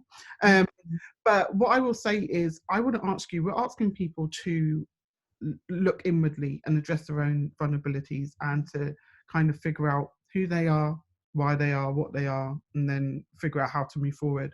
So I'm going to ask you guys, and I think I sent this to you in the email. I can't remember if I redacted it or not. I'm going to ask every single one of you, and I'm going to say your name as we go around, to tell me, be vulnerable for a moment. And maybe you're perfect, I don't know. But I'm going to ask you to tell me just one thing that you think is maybe a barrier for you, something that's stopping you from being perhaps your best self, or embracing vulnerability in a really positive way. Understand the question, everyone? Okay, so Enoch, can we start with you? Shae, I'm so sorry. So, my connection is crazy. I did not hear what you said. Sorry, for my benefit. Could you just repeat? Sorry. Well, I can't say it in such a good way again. Yeah, edit that out. Or I could just test the class. Paul, what did I say? No, not really. So I'm just asking you to perhaps, because we're asking people to look at their own vulnerability and to kind of look inwardly and figure out what they are, how they are, why they are. I'm wondering if we can address something, maybe a barrier within ourselves, be a little bit vulnerable for our viewers, and just say one thing that maybe you think is stopping you from embracing your vulnerability in a positive way. Maybe there isn't anything, but I'm just going to go around the room and see if we can figure that out. So Enoch. I was looking at the topic with my friends as well. I got a group of friends I went to school with from the age of 11 right up till 17, 18, where we split off to go do different things. And I think we created a circle where we're able to discuss certain things. But the weird thing is, during that period where the persona, a build of characters, where we're only discussing certain things, never necessarily the element of vulnerability per se. But when you're exposed to different people post that age group, without your friends there to discuss certain things with you, I think I was put in a position to think outside the box, opposed to think in a certain way, which I was raised, I was taught, and always surrounded by people I already know. And I think in doing so, it led me to create another barrier, opposed to actually remove something. Then I think when I was about 21, I was able to actually, like Paul would say, deconstruct certain elements of myself to be able to accept other people. And it's weird to think that there's so many things I grew up knowing and believing within the church that I had to actually unlearn. And I think it's one of those things where, for me, my vulnerable element was predominantly on my spiritual state, because how I was raised was different to most people within the SDA church of which I grew up in. And when I look back, there's so many things that I had to adjust and hide from people because of fear of judgment. And some people who are in this chat know that side of things, but not everybody would know. But it taught us to more or less always walk around with a guard, because you didn't know who was there for you, opposed to being somebody who's there to support you.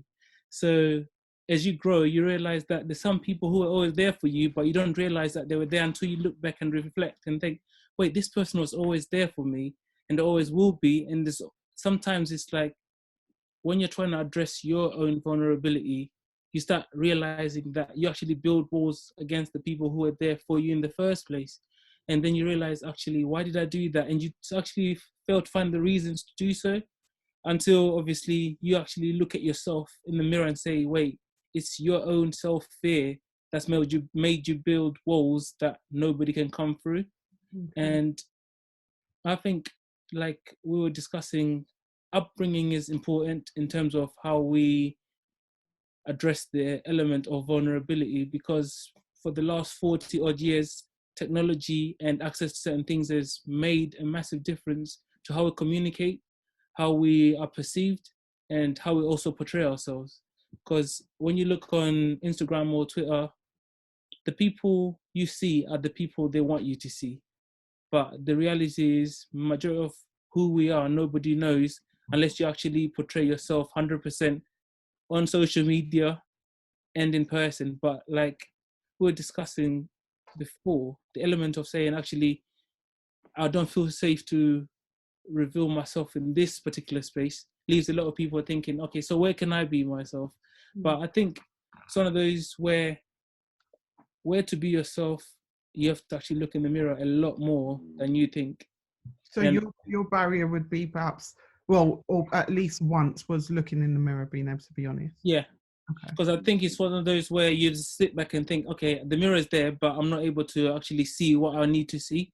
But when you take that extra time to look, then you see the barriers, and you, like Paul always says, deconstruct them, and hopefully you find the real you. Okay, thank you so much. Kezia, what would you say you might struggle with? I think when you have, I guess, not created, but you've come to a place where you know yourself quite well and other people know you really well. And if you were to do something different, I think, to be simple, it's just what impact would that have on your relationships? What impact would that have on the way that people think about you?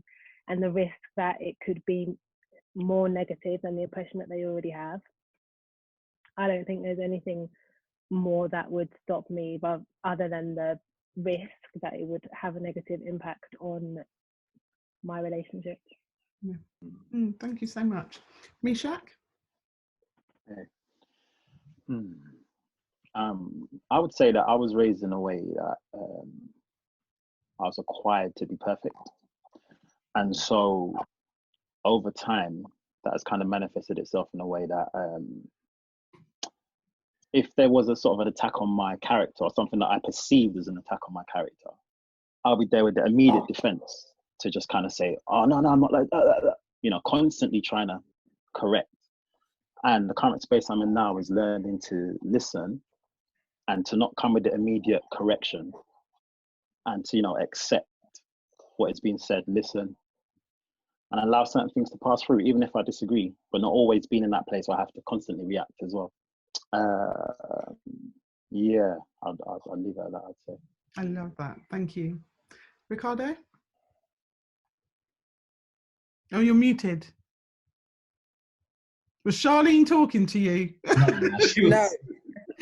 I was not. Originally, when you asked the question, I honestly couldn't think of anything. Then I started to reflect.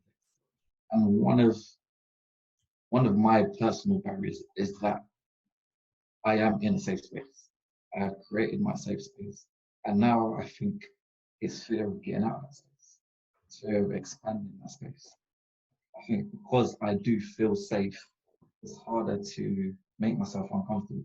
It's harder to expose myself to feeling unsafe. Even if I'm not unsafe, just feeling unsafe.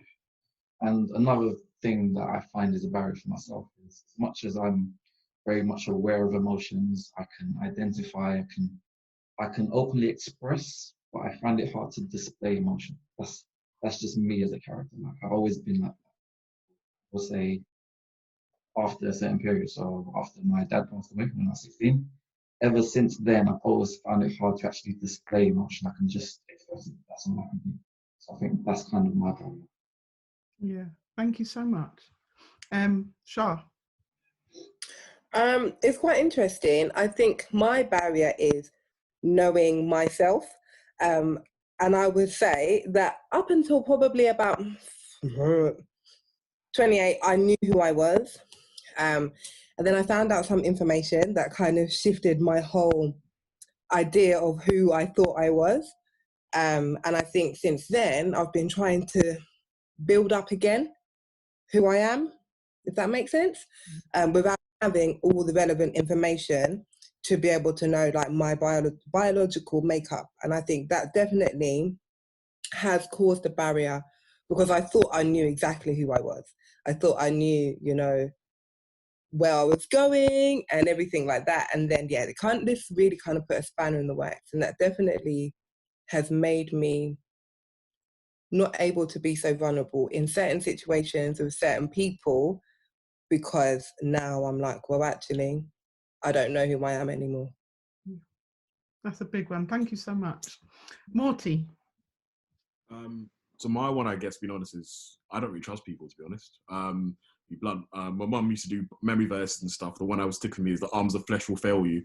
That would that would stick with me, boy. So yeah, listen, trust me. And even who were the 10 Commandments? Remember that movie? I used to, Charlene Heston, when he goes, "Trust no man, call no man brother." And the thing is, my mum would actually quote that to me. And so through experiences and stuff, like I'm just like I've had to unpick that. Where I think that could potentially be a barrier. I think in maturity, I've tried to overcome that. But I'm going to be real. You got one shot, and if that goes, then you're done out here. Like you might not even know it, but I'll compartmentalize you in a certain way. So I think that could potentially be a barrier, something that I'm working on. But at the same time, I'm going to be honest, and let me see. Like sometimes I'm actually I'm happy. I'm okay with it because I thought, to me, in a way, it helps me separate the wheat from the chaff. In terms of that's what we discussed before about. I think Thomas brought up a wicked scenario about the situation you talked about in terms of here's a scenario when people, you're in a particular place, you allow somebody to maybe be vulnerable with somebody and they show you their colours. I think I'm very much of a Maya Angelou who says when someone shows you who they are, believe them the first time. But I also have to try and manage that in terms of, so I understand this, and I might be kind of harsh and not necessarily easy to digest, but that's my truth. So yeah. Thank you. Paul? And if you ask another question, you're off the panel. Great. I think when you first asked the question, I struggled to work out which one I was going to use, because actually I have many, and I've spent time knowing what those are, and the two that I'm prepared to share. Actually, I'm prepared to share all of them, frankly, but the two that I'm going to share, fear of success and fear of failure. I think my baseline is warped. Sorry, almost did it. My baseline is sorry. My baseline is warped. Yeah, you know that. Like, I feel like I grew up at a time when you had to be at a high level. You never wanted to sing, as an example, and be okay. You always had to go up to the top. And if anything other than that was failure. And then you didn't want to even try, because if I tried and I didn't get the top, then I hadn't, So I feel like I've got the struggle of the fear of success and the fear of failure. And so mediocre is where we exist. And that's why my background never, ever would have worked for me, because they are happy to just be mediocre. And actually what is actually inside of me is greatness. I've just got to work out and constantly wrestle with making sure that I feel like what I've done is great. Because I very rarely give myself compliments. My narrative, my critical narrative is loud, it's on 10. And I'm constantly having to work to turn the damn volume down. Because of the pain. So that's me. Thank you so much. Wow. Gus? I think for me, I'll go for my biggest one. My biggest one has been, I've dealt with it. I feel as if for the most part, I've dealt with it now. But for the biggest part, my parents splitting 2008, and having not seen my mum from then till last year. Wow. So spending most of my life like that, but it's not like she's passed away. She's alive, you just not see it. Different feeling. So I think in that aspect, for a long time, I didn't realize why I acted the way I was acting in terms of around females. So from my natural experience was I realized in year 10, lost, like my best friend suddenly got deported. In year 11, in year 12, by that time I had another like close best friend, and they suddenly had to move. It was so sudden. So I think after my mum, followed by 2 best friends, ever since then I've never had a best friend. When I was older, I realized because of the hurt and the pain that I felt, which I hadn't processed, I can't have any best friend. I've tried to spread out all the love across multiple people. So if you go, nah, there's to be more. But I see that works for friendship, but when it comes to relationships or girls or dating, it doesn't work, because the idea is to try and channel everything or a lot of things towards that one person. But for me, I realized dating for a long time I didn't realize, but then I realized when you reach a certain level, somebody's trying to go deeper, naturally, massive wall. And it's such a big wall that it's like, if there's any problem, I can easily unpick a problem. And if I don't want to work on it, I just don't want to work on it. And I didn't really know why. But later on, I realized, actually, Gus, you know what? This has happened. This is why you are the way you are. It's not something you've caused by something that's just there. So after I realized it, then I was like, okay, do you know what? The way that life works, you have to just be willing to put yourself out there, because that's the reality of love. That's how love works. So I think it's been a big fight, because it's not like I've experienced loads of love in order to learn how to get that way. I kind of just had to, it's very much in my mind, biblical knowledge, just learning, seeing how God works, how God loves. And it's like, yeah, you haven't felt it, but you understand it from experiencing God. So I think now is when I've come to that point, I'm like, do you know what? I understood it. Put yourself out there. Some people stay, some people go. But at least you're not afraid to put yourself out there. Thank you so much. I love that. Gail? Mine is being kind to myself. I can forgive people easily. Somebody does me, I find it easy. It's a thing for me. Forgive easily. Be kind. You don't know what people's going through, all that. When it comes to myself, if I make a mistake or if I do something, 6 months later, I'm still pondering, oh no, this is what I should have done. This one. I'm the person that would go to an exam, after the exam, come out and then study again to think, what did I, and then be panicking. And I really struggle. And that's something that this week, in the morning, I try to have like devotional time, and it's just something that really resonated. I need to be kind to myself. When I'm vulnerable to myself and I say, I don't like that, or forgive yourself as easily as you are able to forgive other people. You need to be able to do that for your own self. Things don't always go right. Things are, perfectionism and all those kind of things. You can't live with it forever. You just can't. You just have to forgive yourself, forget it, move on, try again, keep on going. You learn lessons from all of these elements, but yeah, being kind to myself. Thank you so much. That's powerful. Simone? Okay. Again, like Paul said, so many vulnerabilities do come up. I feel like the one I am dealing with the most at the moment is trust in myself. And that shows vulnerability when it comes to me showing up, period, for myself. If I have to show up for others, that's easy. For my children, I'm there. For my mum, I'm there. When it comes to me challenging my borders and expanding myself, there's all these questions that come up. There's, the butterflies and whatnot. So yeah, trusting myself, definitely a vulnerability. Thank you so much. Naomi? I think I'm quite similar to Paul in many ways. And we have these conversations often. So I definitely get where he's coming from. But if I was to choose something different to what he has said, it would definitely be my identity. And what I mean by that, I think I mean it on two levels. So culturally, my dad's family is from Ghana, a very traditional Ghanaian family where if there's anything, we have to have a family meeting. Like it's not, you have to, it's a family meeting.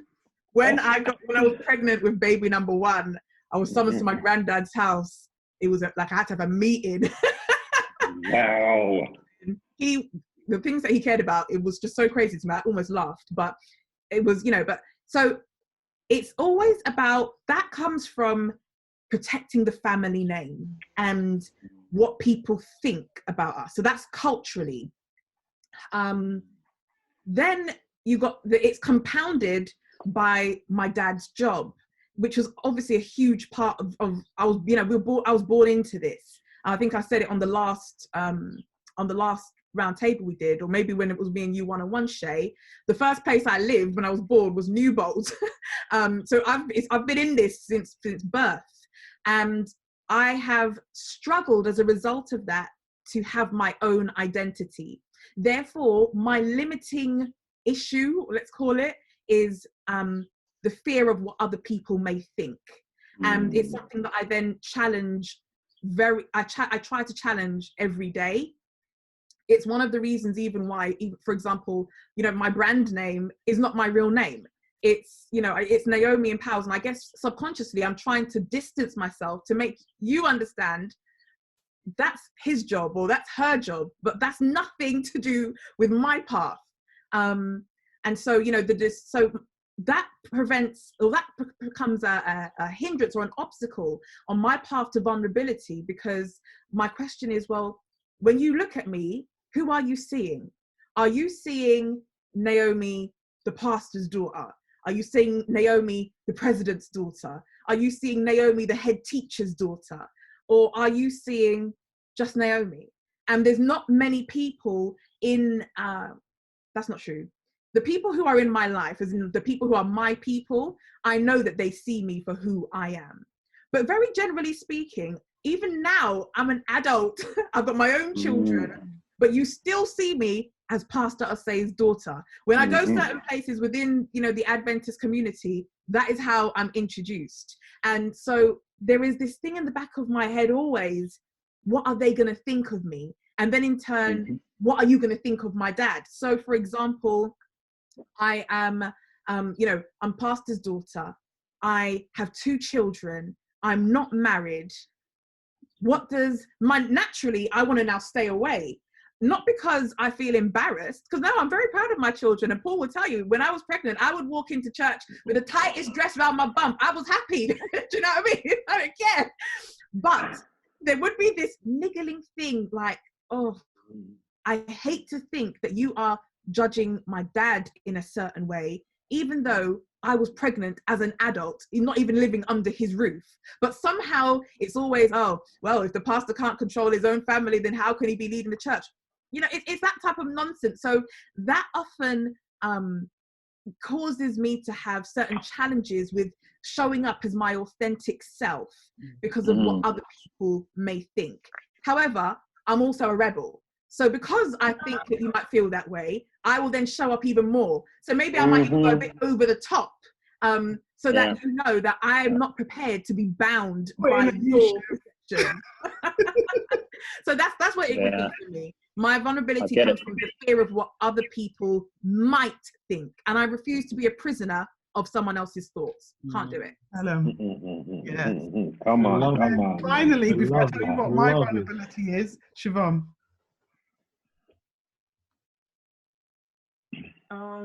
I guess mine's a mixture of everybody's really, because obviously I'm the last, and I don't know. I think I try to be too tough. I think I actually need to be vulnerable, like as simple as that. I think in everything, in my marriage, with my kids, with my friends, like this young lady, she's always getting me to challenge myself and get in touch with my feelings. I think that's what I need, really. I just need to stop being so tough. And I do wear a lot of hats to try and fit in and accommodate people. And sometimes I just need to be me. Absolutely. And that's it. Yeah, absolutely. I think I agree. Not that my opinion matters on this, because it's all about... No. Shut up, Paul. But I think I absolutely agree with all of those. They all make sense to me, but it's not about me. It's about the people watching, because even if someone watching, none of it resonated, there may also be people watching who, if I didn't understand what Naomi said, somebody will get it. Somebody needs to hear everything that you guys have said. For me, I'm not going to go into it too deeply because I'm going to wrap it right up right now. But for me, I think my biggest vulnerability, my biggest barrier to being vulnerable, and again, one of many, Paul, I've got a list as well, but the one that I'm struggling with most at the moment is imposter syndrome. If I don't know if Come on, yes, over here. Naomi, guys, go and watch Naomi's. She did a talk recently. She had her own kind of roundtable with a couple of people, and they touched on imposter syndrome. There's a lot out there on it. I just find that no matter how much I put in, and I will always put in 100%, no matter what I'm going through, no matter my capacity, if I'm going to commit to it, I'm going to put 100% in. And when it reaps rewards, I'm like, no, this isn't. I shouldn't be here. This isn't for me. Someone better can do this better. I challenge myself on that all the time. It's a huge issue and I need to get over it. So yeah, I'm going to wrap up, but just by saying that what I said at the top of the show, there are no definitive answers. I won't put down my lip gloss, Charlene.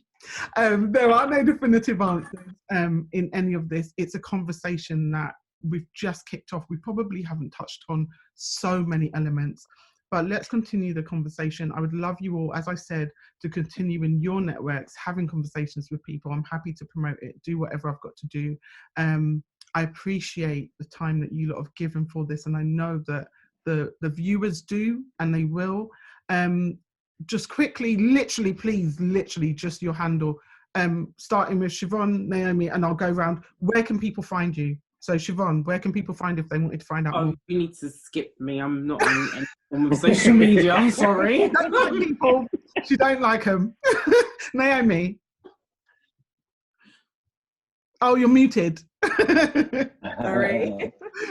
All the links to my socials can be found on my website, which is simply naomiempowers.co.uk. Excellent. Simone. You can find me at _Simique_ on Instagram. Fantastic. Gail. You can find me on my name at Gail Windrass on Facebook and all those platforms. Excellent. Gus? You can find me by typing in Speak On It on Instagram, or you can just type in gus.nyberg and you'll find me on either one. Fantastic. Paul? At Boldeau, Boldeau, that's what you call me. I did. Boldeau, Instagram, Twitter, etc. Yeah. Morty? Well. Yeah, you can find me at Morty Miracles and everything. Yeah. Yeah. He's got a podcast as well, guys. Oh, right. Yeah, sorry. Charlene?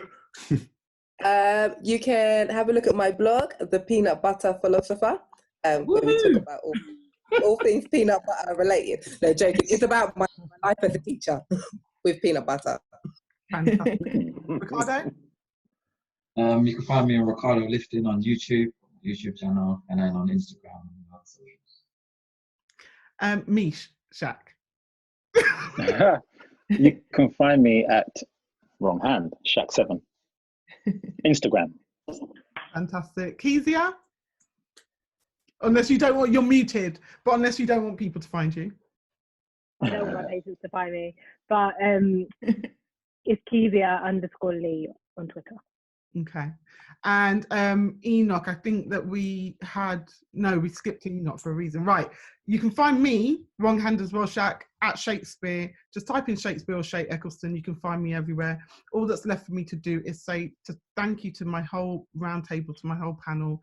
And everyone say bye to the people. Bye. Bye. Bye. Later.